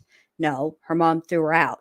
That would be a much better way of going and impeaching her testimony. You know what I'm saying? To prove that she doesn't tell the truth. All right, here we go. I can't believe I just gave that whole speech muted. What a maroon. All right. Ms. McCandless, you had gotten a new driver's license in around June of 2017. Is that correct? Yes, And on that driver's license, you listed your height as being 5'6" I did. and you put on there that your weight was about 130 pounds, correct? Yes, And you were weighed when you got into the hospital, correct? I don't remember. No.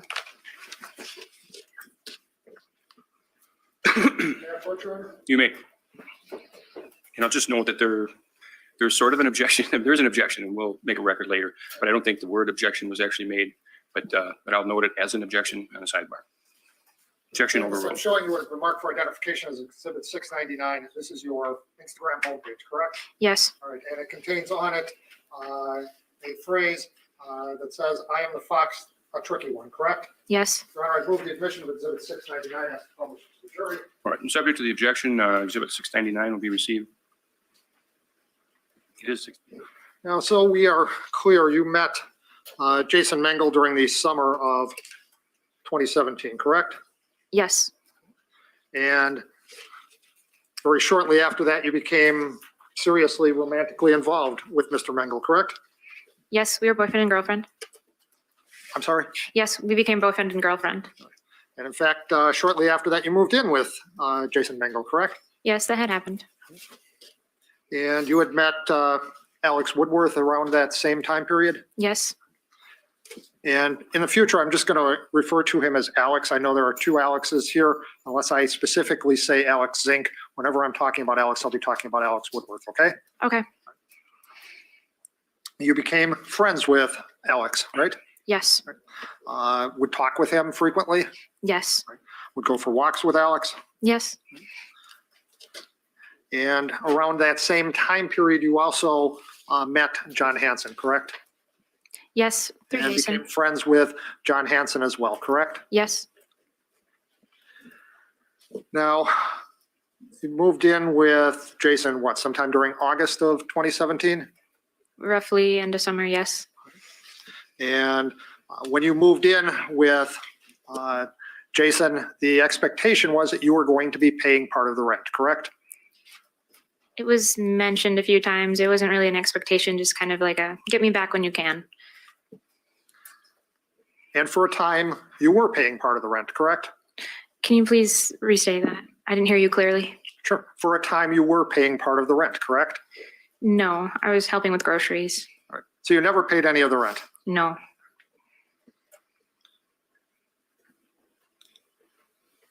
You worked for a short time at Joann Fabrics, Yes, seasonal. and after you lost that job or after you were no longer working there, you weren't paying anything anymore, correct? Hey, do you? I didn't lose the job. No. I'll rephrase. After you were no longer working at Joann Fabric, you were not paying anything towards your support at Jason Mengel's apartment, correct? I was doing side jobs with my dad and things like that, so I would chip in with Ma'am, groceries. question is, Okay. were you paying something or not? Period. She was answering the question. Could she be permitted to please finish her answer? No, she's not. I'll ask that whatever she said be stricken because it was unresponsive to my question. Okay, well, I'm going to sustain that. Well, I'm not sure what I'm sustaining here. You may continue, Mr. Dufour, and I'm not going to allow her to elaborate. It's not responsive to the questioner's question. My question is, after you were no longer working at Joann Fabrics, you weren't paying anything towards your stay at Jason Mengel's apartment, correct? I was still helping with groceries and odd things. Sometime in late September or early October, you found out you were pregnant Yes, and you asked Jason to pay for that abortion, correct? I didn't ask him. We both kind of agreed on it. You never asked Jason if he was okay with your getting an abortion, did you? It was a time when we didn't have much conversation. So you never asked Jason if he was okay with you having the abortion, did you? I did ask him, yes.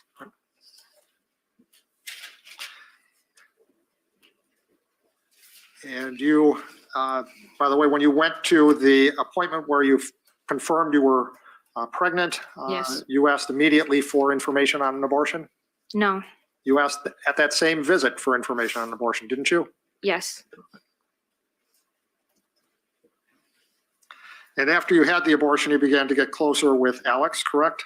that is correct. And began to have a sexual relationship with Alex, correct? Yes, And while you started that sexual relationship with Alex, you were still living in Jason's apartment, correct? yes, Still occasionally having sexual contact with Jason?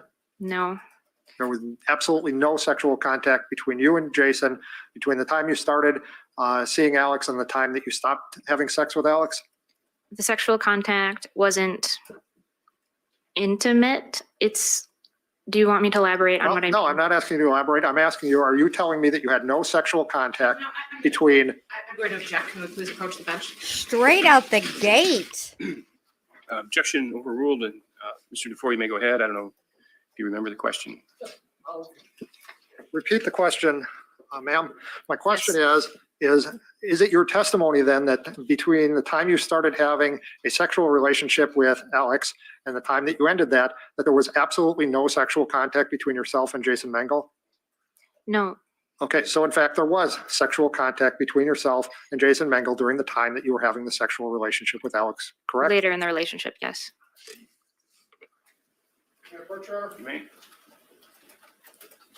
Mr. McCandless, I'm showing what has been marked for identification as exhibit number 700. Can you tell me, does that appear to be a document containing a series of text messages between yourself and Alex Woodworth? Yes, All right. And you had deleted all of those text messages from your iPod, correct? I had deleted the app, yes. And that deleted all of those text messages, correct? Yes, that would do that. And you agree, why don't you,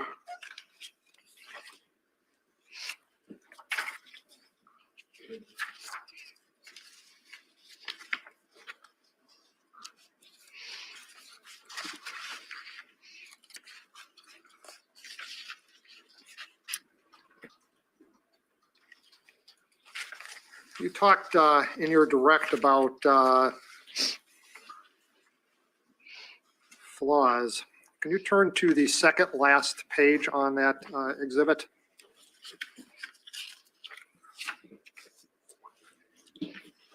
Yes, All right, I'm going to ask you to, the sixth text down is a text that came from Alex Woodworth that talks about flaws, correct? yes, And you texted him back that flaws can be pretty interesting, but hard to show, correct? So, Nonstop Mom, I'll go back and look at her outfit and pull it and show you what she was wearing the day that he testified, but I don't recall a green sweater.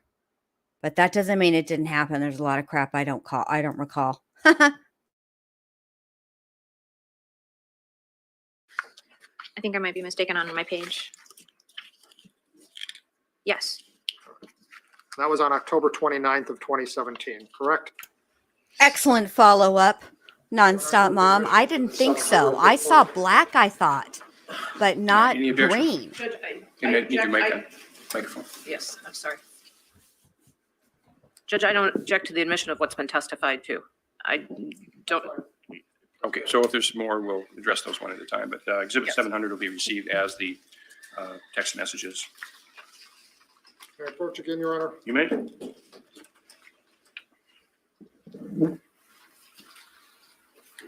I'm sorry. Are you on a different exhibit? Yes, this is Exhibit 701. It's the one I just gave you. Are we moved on from this? I'm one? done with that one for Okay. now. Thank you. Showing you what has been marked for identification as Exhibit 701. She's That is still an additional exhibit that Hang on contains just a additional second. text messages between yourself and Alex. She is trying to win the prosecutor over here, like by trying to be helpful and polite and nice and whatnot. Spoiler alert, Ezra, it's not going to work. Correct? Yes. Should I review that? Thank you.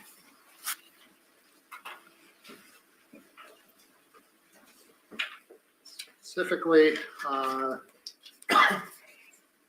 you turn to the third page of that exhibit. Yes. All right.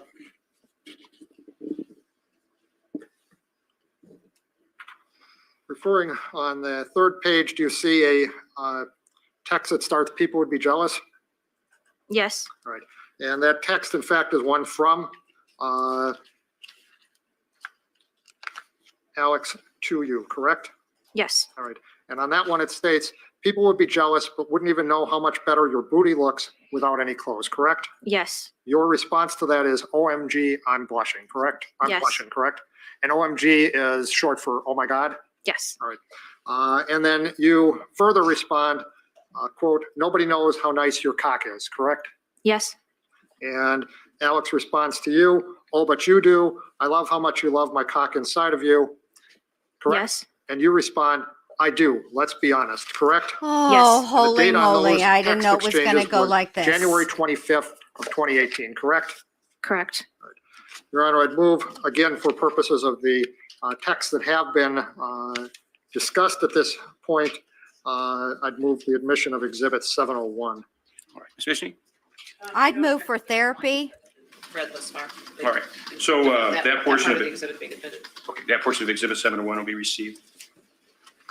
And again, though, that second set of messages that we talked about in Exhibit 701, those were also deleted from your iPod, correct?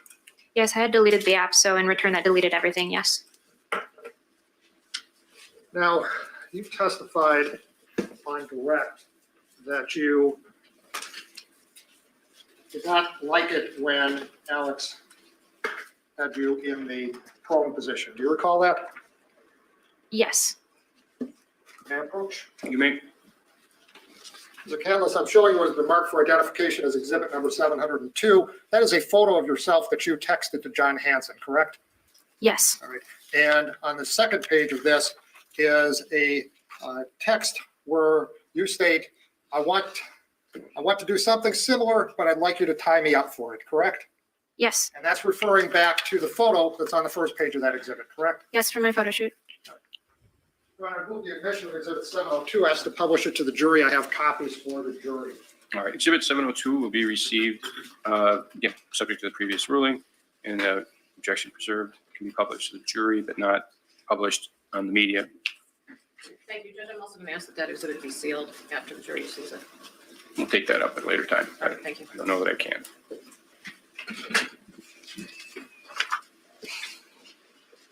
Ma'am, you also testified, I believe, on direct about something you called wax play. Do you recall that?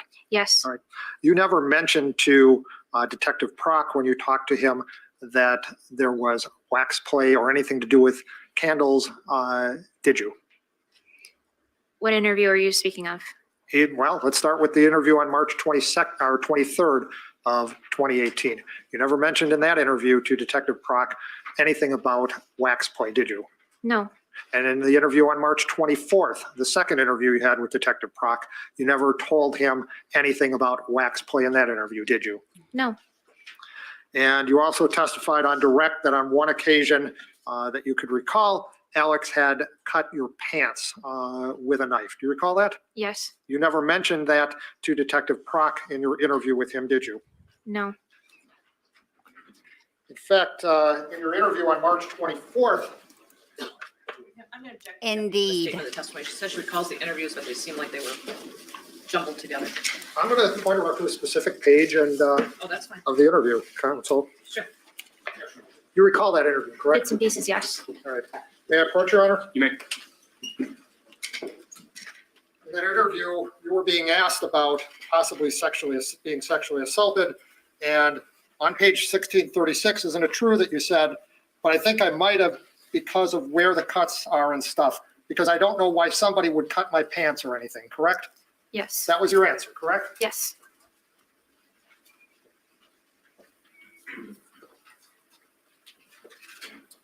But you never told Detective Prock that the defendant had previously cut your clothes while you were that Alex had previously cut your clothes while you were with him, correct?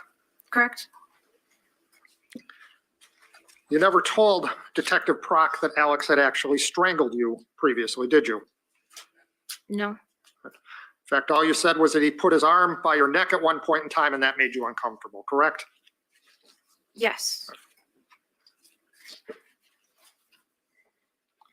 The relationship with Alex that you had continued until February 24th of 2018? around then, yes, And that's the date you sent a text to Alex and told him that you were no longer wanting to be involved with him, correct? yes. All right. You told him that he never knew you, correct? I don't exactly remember the text, no. Told him that he should forget you, correct?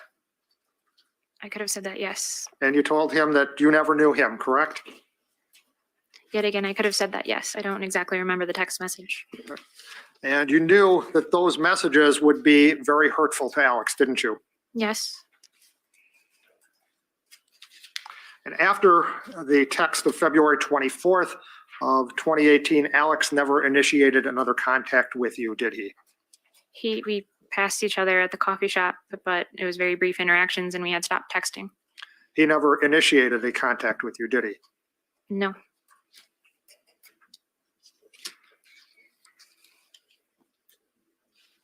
And sometime in February, you began this flirtation with John Hanson?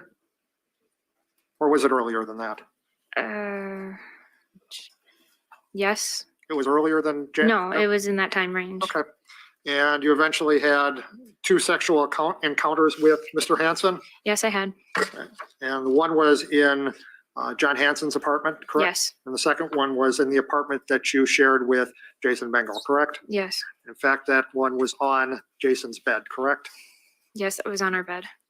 And hanging above that bed was the picture that you gave to Max Martinson on March 22nd of 2018, correct? Yes, So you did not paint that picture for Max Martinson, correct? no, not specifically. Exhibit 176, please.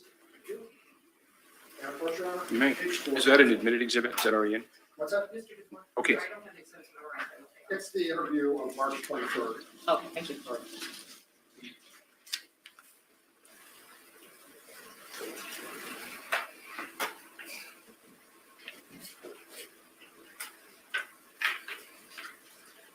On page 4 of here, you said to Detective Prock on March 23rd, so I went and made sure all the stuff was in the trunk and the painting because I painted something for Max, a friend, correct? Yes, I had said that. The painting you were referring to is in fact the one that had been above the bed in the apartment you shared with Jason Mengel, correct? Yes, Because that's the painting you gave to Max Martinson on March 22nd, 2018, correct? correct. A painting that reminded you of the sexual encounter you had with John Hanson, correct? It didn't remind me of it, but it was there when it did happen. And it reminded Jason of that sexual encounter, correct? It reminded him, yes. No, she's definitely not So smiling it's something now. that was standing in the way of Nonstop, your Mom. continued relationship with Jason, correct? No, I still loved my painting. During the period from October of 2017 to the time that you moved out in early February of 2018, Jason Mengel was still paying all the rent for that apartment, or at least his portion of the rent for that apartment. Yes, In fact, he was paying 2/3 of the rent, and Alex Zink was paying 1/3, correct? I don't know exactly what their deal was. Jason was paying for the vast majority of the food that you would consume in the apartment. No, He was paying for the utilities for the apartment. that was split between them, yes. And this allowed you, you weren't working at that from the time you left Joanne Fabrics, except for an odd job here and there. Yes, It allowed you to work on your art. yes, It allowed you to spend a lot of time at races with friends. yes, And then you moved out in early February of 2018, correct? correct. And you sent a text message to Jason Mengel to basically break up with him, correct? Correct. You stayed some of the time with Alex Woodworth. I didn't stay at his house, like live in, no. Right. You didn't stay any times overnight at his house? And before that, yes, I stayed overnight at his Okay. house. I wasn't living there though, no. So you didn't stay overnight at Alex's after you broke up with Jason Mengel? Is that what your testimony is? Maybe a night, but yes. So you did stay over? Yes, I had it confused as if you were saying if I had been living there. And then you moved back to Stanley, Wisconsin? Yes, And you were first staying with your mother? yes, Right. And then you got into this fight, correct? yes, we had an argument, yes. And your mom kicked you out of the house, correct? Yes, she kind of gave me an ultimatum, either leave Jason or you have to get out, so She kicked you out of the house, correct? I guess you could say that. And then you moved in with your dad. Yes, At that point in time, though, it'd be fair to say you would prefer to be in the Eau Claire area, correct? yes, Wanted to still be with Jason at that point in time, correct? yes, I was exploring the idea of continuing our relationship. You wanted to still be with Jason, correct? Yes, And spent a night or two with Jason in a hotel room, correct? correct. Despite all the things that had happened, you still love Jason, correct? Are you saying now? No, at that time, in Yes. February and March of 2018. Of course, of course. And you referred to it, I believe, in your journal, Silence Broken, as being an ancient love, correct? Correct. And you were continuing to try to repair that relationship, correct? Yes, we were working on things. You may. Mr. McCandless, I'm going to show you what has been previously marked and admitted as Exhibit 420, which was identified as a communication timeline. And you were present when Ms. Wright testified how this was created. Do you recall that? Yes, All right. And this is essentially a listing of all your Instagram messages between yourself and various individuals during the relevant time period. Do you recall that? All yes, right. I'm starting on what is marked as DOJ 005088. Does that start with a communication between yourself and Jason Mengel on March 11th of 2018? yes. All right. I'm going to leave that with you, Okay, and I'm going to pull it up here a second, and I'm going to go through some of this, and I want you to tell me if I'm reading them accurately, okay? okay, All right. So here I am. The top of page 5088 that you see there yes, is an Instagram to you from Jason Mengel, correct? correct. And it's talking about basically a sexual encounter that the two of you had, correct? Correct. All right. And he states it was nice going slow until you told me faster, and your warmth and your smell, it all sticks with me, correct? Correct. And then he continues on kissing and kissing, feeling like I could cry and smile at the same time, scared of how on fire it felt to kiss you, correct? Correct. All right. Now let's skip down a little bit. Turn to what would be 5090.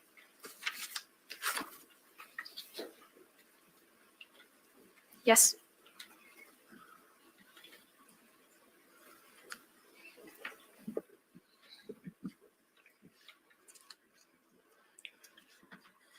And towards the bottom, the third from the top, or third from the bottom, I should say, is a message from Jason Mengel to you stating that I was always so aroused by you, Correct.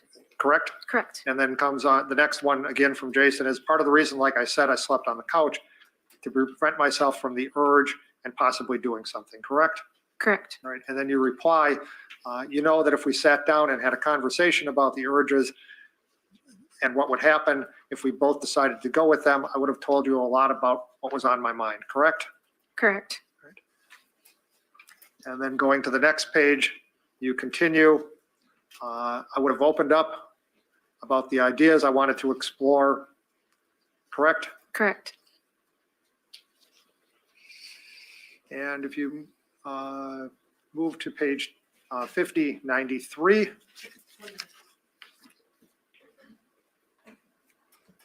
it'd be the Did you say 5093? 5093, 5093. Be the fifth one down is a message from Jason indicating I would have been proud to be your husband, correct? Correct. And you respond, I know, correct? Correct. And then he responds, and raise your kiddos, correct? Correct. And then you respond, you know your children will be raised so well, correct? Correct. And continue on, and that's a fact, correct? Correct. And then continue on, I'm weirdly good at mothering, correct? Correct.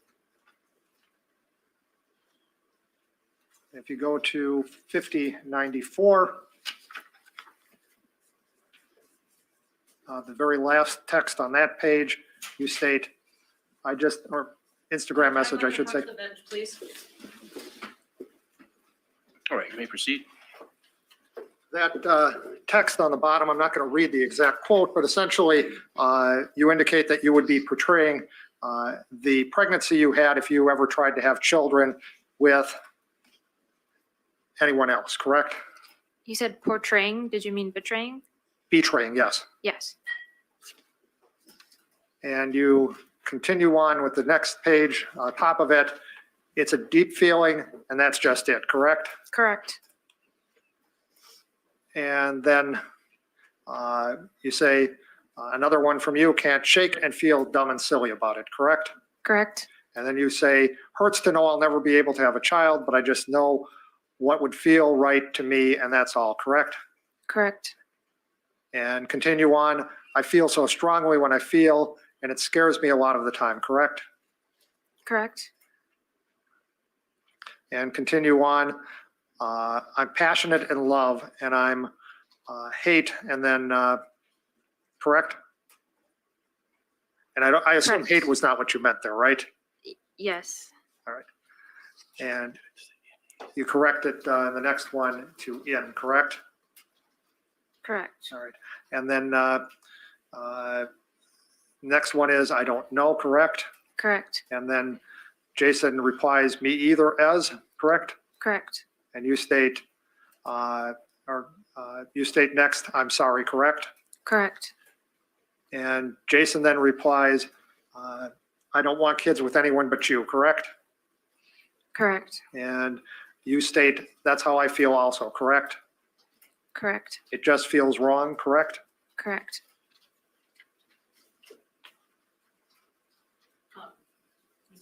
I'm not going to ask the next, I'm going to go on.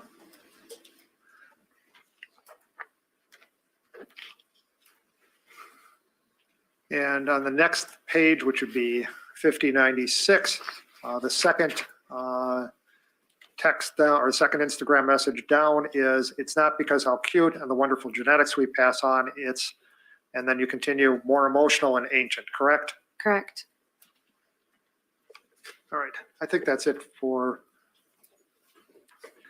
that particular exhibit. Thank you. I'll take that back for now. Actually, no, why don't you keep that? So that was keep that for now. That was on March 11th, correct? Those Instagram messages we were just Yes. talking about? All right. Now, a short time later, on or about March 19th, you got a call from Jason, correct? Correct. All right. And in that phone call, he told you that Jenna Van de Zand had given him some additional details about your relationship with Alex Woodworth, correct? Yes. And in fact, he told you that Jenna had told him about an incident where you were in the shower with Alex, correct? Not introducing you. Call the roll. Go ahead. Yes. All right. And you came out of the bathroom in a towel, correct? Okay, I don't object to that question. okay, you may continue. Actually, no, I do object. If you're gonna ask her if she said something, that's fine. I object to hearsay if it's something else. Well, I'm again not introducing the matter for the truth of the matter asserted, Your Honor, but rather to show the knowledge that there is between her and Jason Mengel as of March 19th of 2018. I'm gonna object to hearsay. And if it's not for the truth of the matter, it's not got any relevancy to this. It's just gossip. Well, I guess I'm not exactly Can we sure what it is you're I'll objecting explain? No, I think, is this about the same thing we had the sidebar about? Yeah. Right. Okay, and is this, I've got, yes, two more questions. okay, go ahead. Go ahead, Mr. Ford. So Jenna told Jason, and then he told you that you would come out of the shower with just a towel on, correct? From what I remember, yes. And then the last part of that conversation that Jenna had with, Jenna Van de Zand had with Jason Mengel was that Jenna told Jason that you had told Matt Schreiner that you had just broken up with Jason, and isn't that great, correct? I don't remember exactly, no, what I had said to Matt or if I talked to him. I'm not asking you what you said to Matt Schreiner on, Okay. when you, in that thing, I'm asking you, isn't it correct that Jason told you that Jenna told him that you had told that to Matt Schreiner, correct? Correct, yes. Thank you. After telling you about that, Jason hung up, correct? Yes. All right. And then you called Jenna Van de Zand, correct? Yes. And told her she had to fix this, correct? I don't believe those are my exact words, but I was just kind of like, what's going on? You wanted her to clear it up with Jason, correct? And not exactly, I wouldn't say I wanted her to clear it up with him. He knew everything that had happened already. It's just, I was like, So can you talk to him about this? He's angry and frustrated. you wanted her to talk to him about it, correct? Yes. All right. And then either on the 20th or the 21st, Jason gave you the letter that Jenna Van de Zand had sent, correct? I don't know the exact date, but at some point he had given me the letter.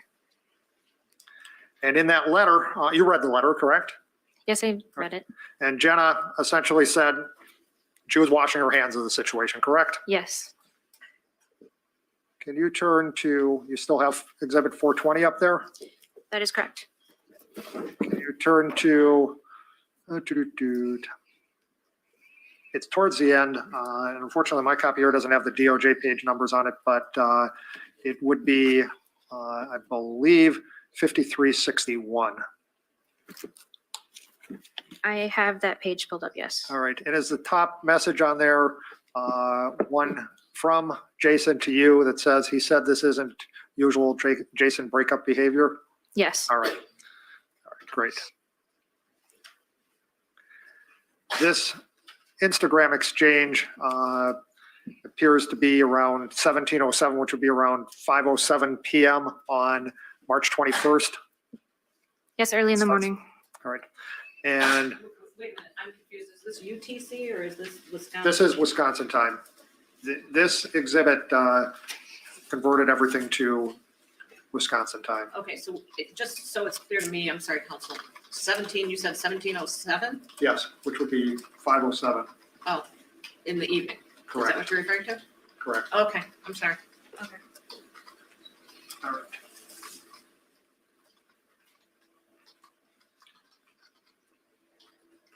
And let's go towards the bottom. Jason sends a text to you. It's the second last one on there. Says, I'm worried right now. If I sleep, what will happen? Correct? Correct. And continues, what will I dream? Correct? Correct. And continues on, going on 4 months of this restless sleeping on a couch. Correct? Correct. Hey, Aussie girl And Jen. Good to The see you, next babe. text is, and the new trauma really draining my hope. Correct? Correct. And what he's referring to there by the new trauma is the information he got from Jenna Van de Zandt. Correct? I believe so, yes. All right. And then you respond, if you let yourself only think of negative things before you sleep, you let yourself lose, correct? Correct. And you state you become nothing, correct? Correct. And he responds, I can give hope, correct? Correct. But What you then cooking, continues on, Aussie but I girl? feel like I lost mine, correct? Correct. And continues on, I'll faking it till it returns, correct? Correct.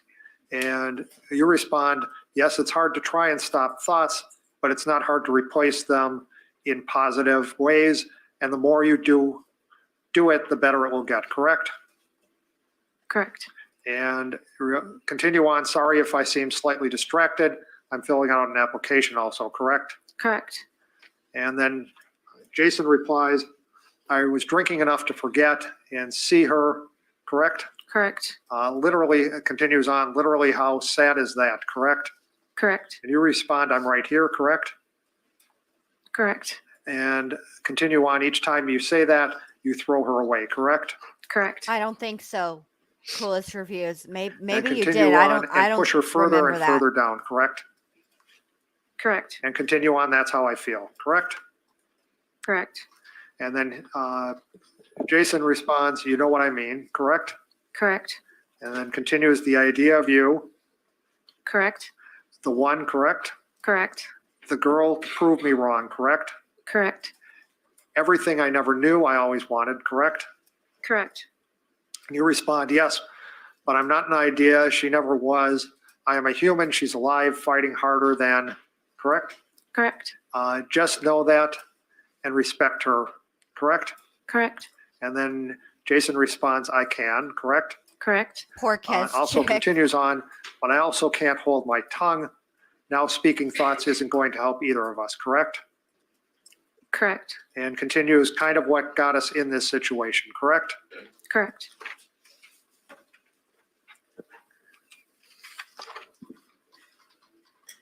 Good thing we're not playing a drinking game, you know. Wow. If we were, nobody'd have the use of their liver anymore. I think he might have meant not speaking. Okay, thank you. Yes. He doesn't care what you think, Ezra. And we're going to continue down a little bit.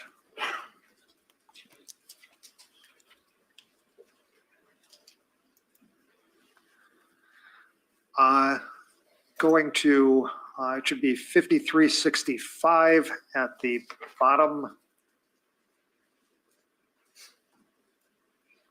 Are you there? Yes. The second last message is one from Jason indicating, do you want me to call, correct? Correct. And now we're at about 1853, which would be about 6:53 p.m. Yes. All right. And you respond, yeah, please, correct? That is correct.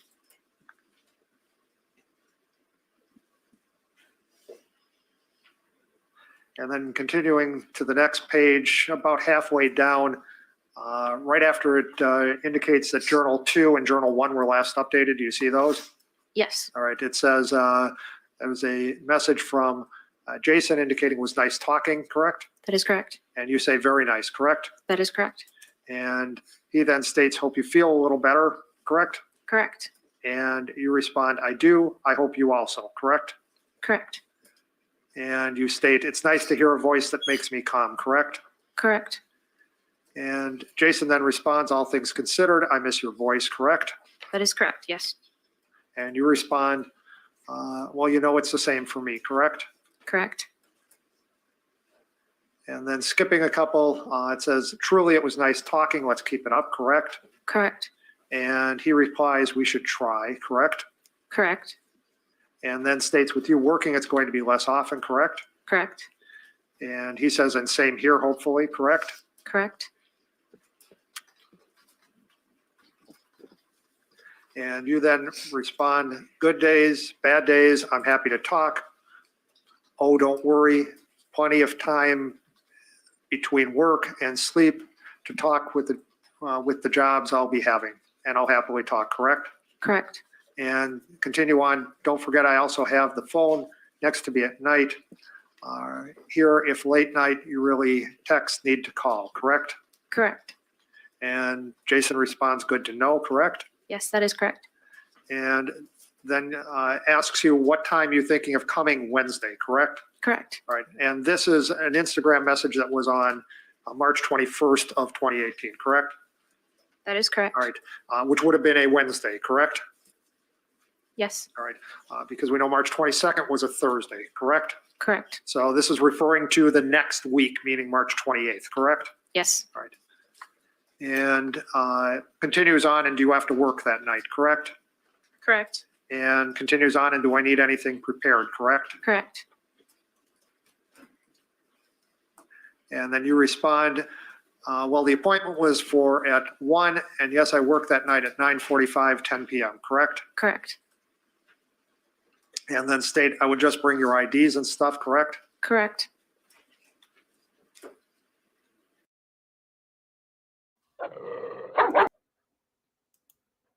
Okay. So that was part 1 of the cross-examination of Ezra. Now, remember I wrote up in chat, I had a thought. So this was my thought. You guys remember the case that I covered of Adrian Jones, David Graham, and Diane Zamora, the Texas cadet murders? Okay, well, the murder trials, they were the murderers.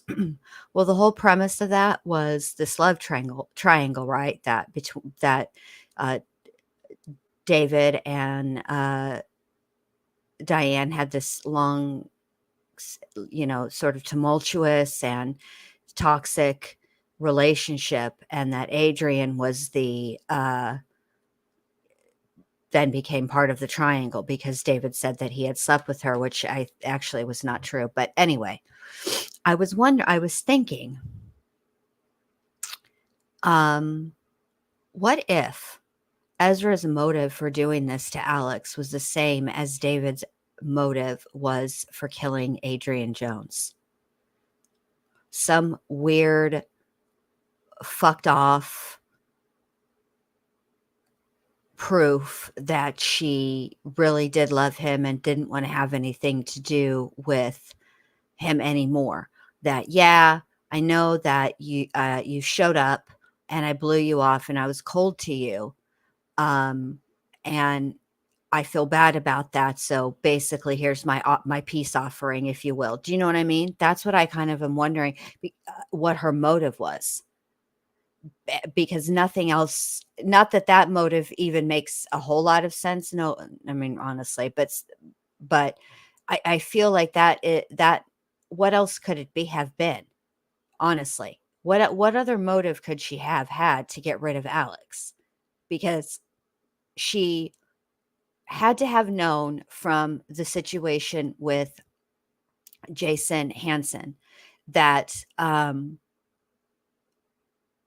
she was going to, unless she waited some crazy ass amount of time, right, to report the incident, then they were going to perform at least some type of an exam, right? And then I don't think that, well, hold on. So she had to have known that she's been through this before. When you make a claim, you know, there's procedures. So she knew about the procedures because of the situation with Jason Hansen. So she couldn't, and I think this is where the convoluted story occurs, because I think that she initially intended to lure Alex out there with the intent, you know, to have him have sex with her so that then there would be evidence of sexual contact. But Alex was like, no, thanks. Right. and then Ezra had to go the extra mile, which is why you see that, the self-inflicted wounds near her genitals and, all of that. Now, as far as this is a problem. So, or not a problem. What I don't think that Jason insisted anything. What I meant by when I am, saying that there are parallels is that what I'm thinking is that Ezra on her own came up with this sort of, for lack of a better word, sacrifice, as if, Alex will never be a problem. And then to add insult to injury, not only did she completely unalive the shit out of him, she is now ruining his character by saying that she stopped him mid essay, right? He couldn't actually complete the entirety of the essay, but that's what he was doing, and that is why she had to fight back and defend herself. Does that make sense? Yeah, I feel like that's the only thing that even halfway makes any sort of sense, because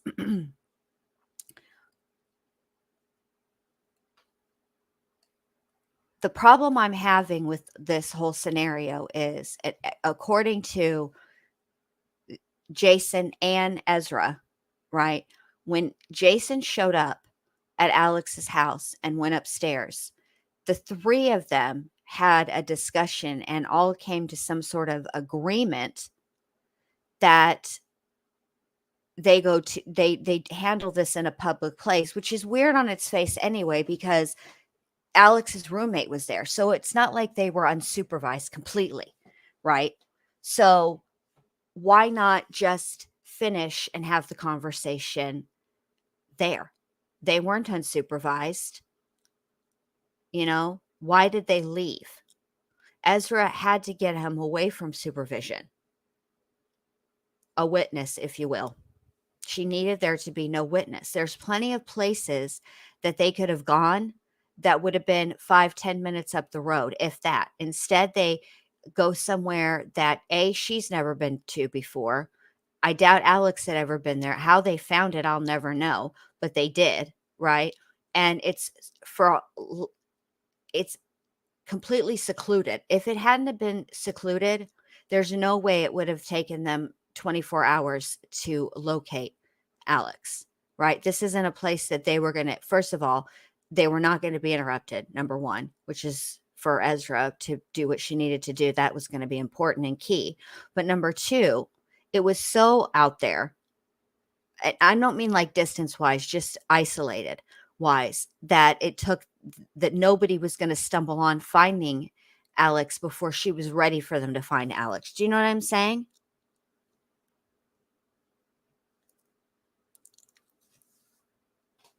I think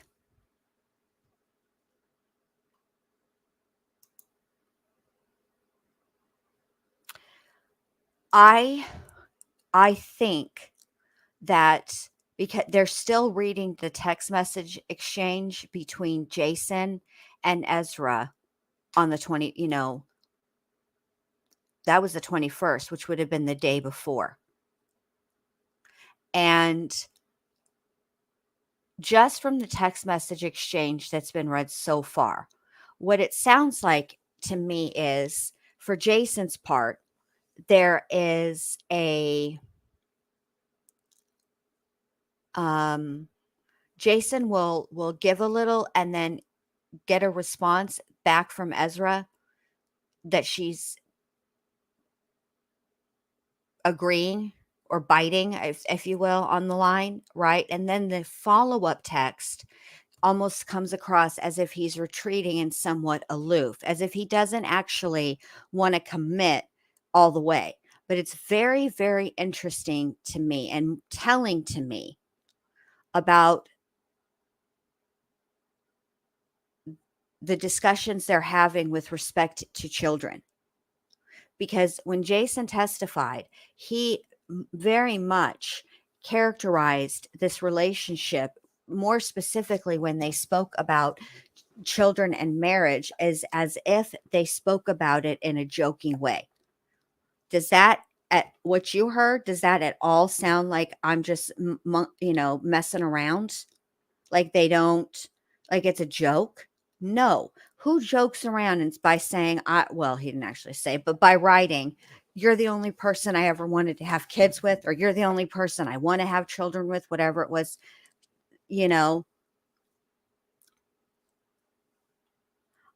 I don't know if she was going to I don't think she was going to blame it on Jason, to be quite honest with you. I think she executed the plan that she always intended to have. I think she always intended to come up with that she had to defend herself because Alex was attacking her. And she had to stop it. Otherwise, because she was very clear in her testimony that she thought that Alex was going to unalive her.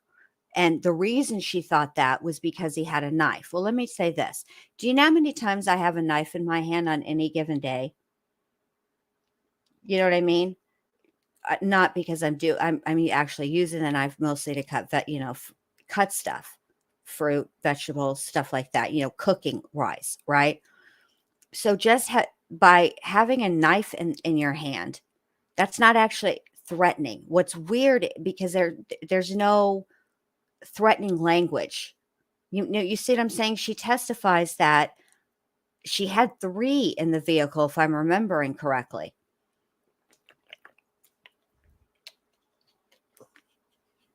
Somebody having a knife in their hand is not inherently threatening. There's usually words that come along, which is what the threat is. If you don't do this, I'm going to use this knife. Do you see what I'm saying? But there wasn't any of that. There was I keep 0 knives in my car, Molson man. There was this is what's weird to me and doesn't make sense about Ezra's story. There's no argument. There's no even heated nothing. There's no talk, which makes no sense. Not for that makes sense if there was an ambush, not this whole I got the car stuck in the mud and I was looking for a brick, and then I started to have a panic attack. And even though we had a cell phone, nobody wanted, we didn't think it was, we couldn't get out of we couldn't get the car unstuck, but we never, we never considered using the cell phone to call anybody, not a friend, not anybody, right? To me, human nature wise, the only way for there not, and then all of a sudden, it's Ezra's laying down in the back of the car because that's how she's going to get herself out of this panic attack and, get back to dealing with the situation at hand, which is getting the car unstuck. What I think happened is, I think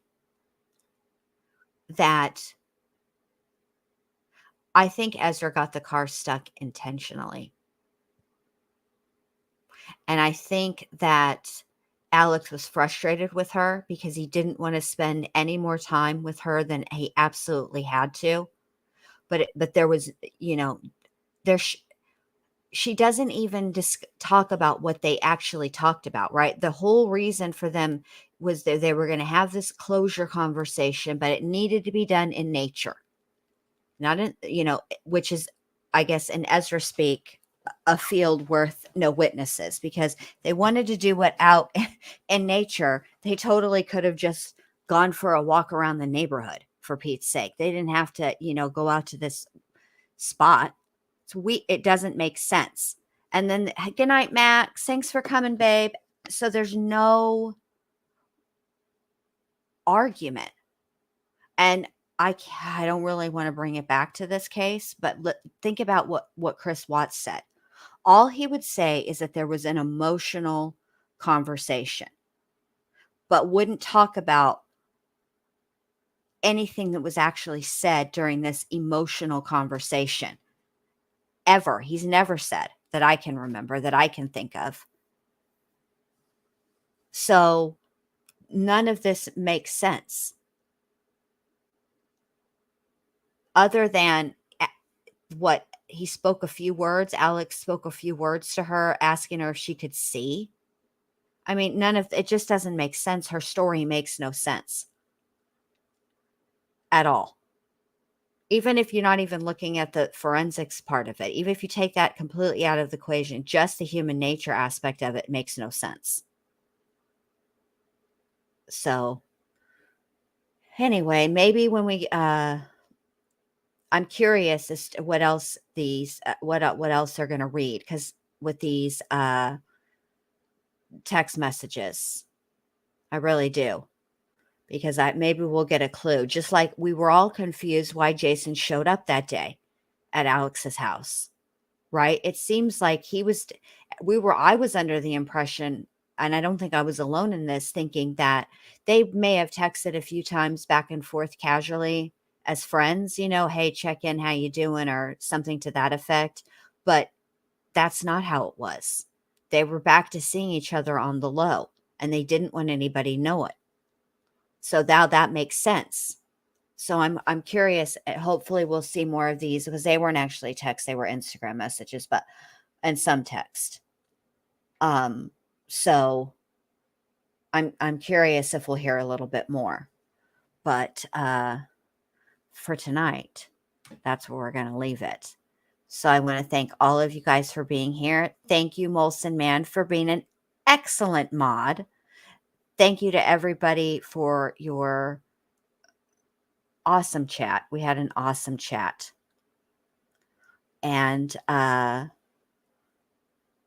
want you guys, I'll see you guys tomorrow night at the same time. And thanks for being understanding. I just needed one night off. So anyway, I wanted to thank you guys for coming, and I will see you guys tomorrow. And Kez Chick, I hope things turn around and get better.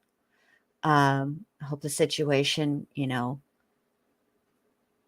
comes to a good resolution that's healthy for everybody and good for everybody. And I will see you guys tomorrow night at the same time. Good night.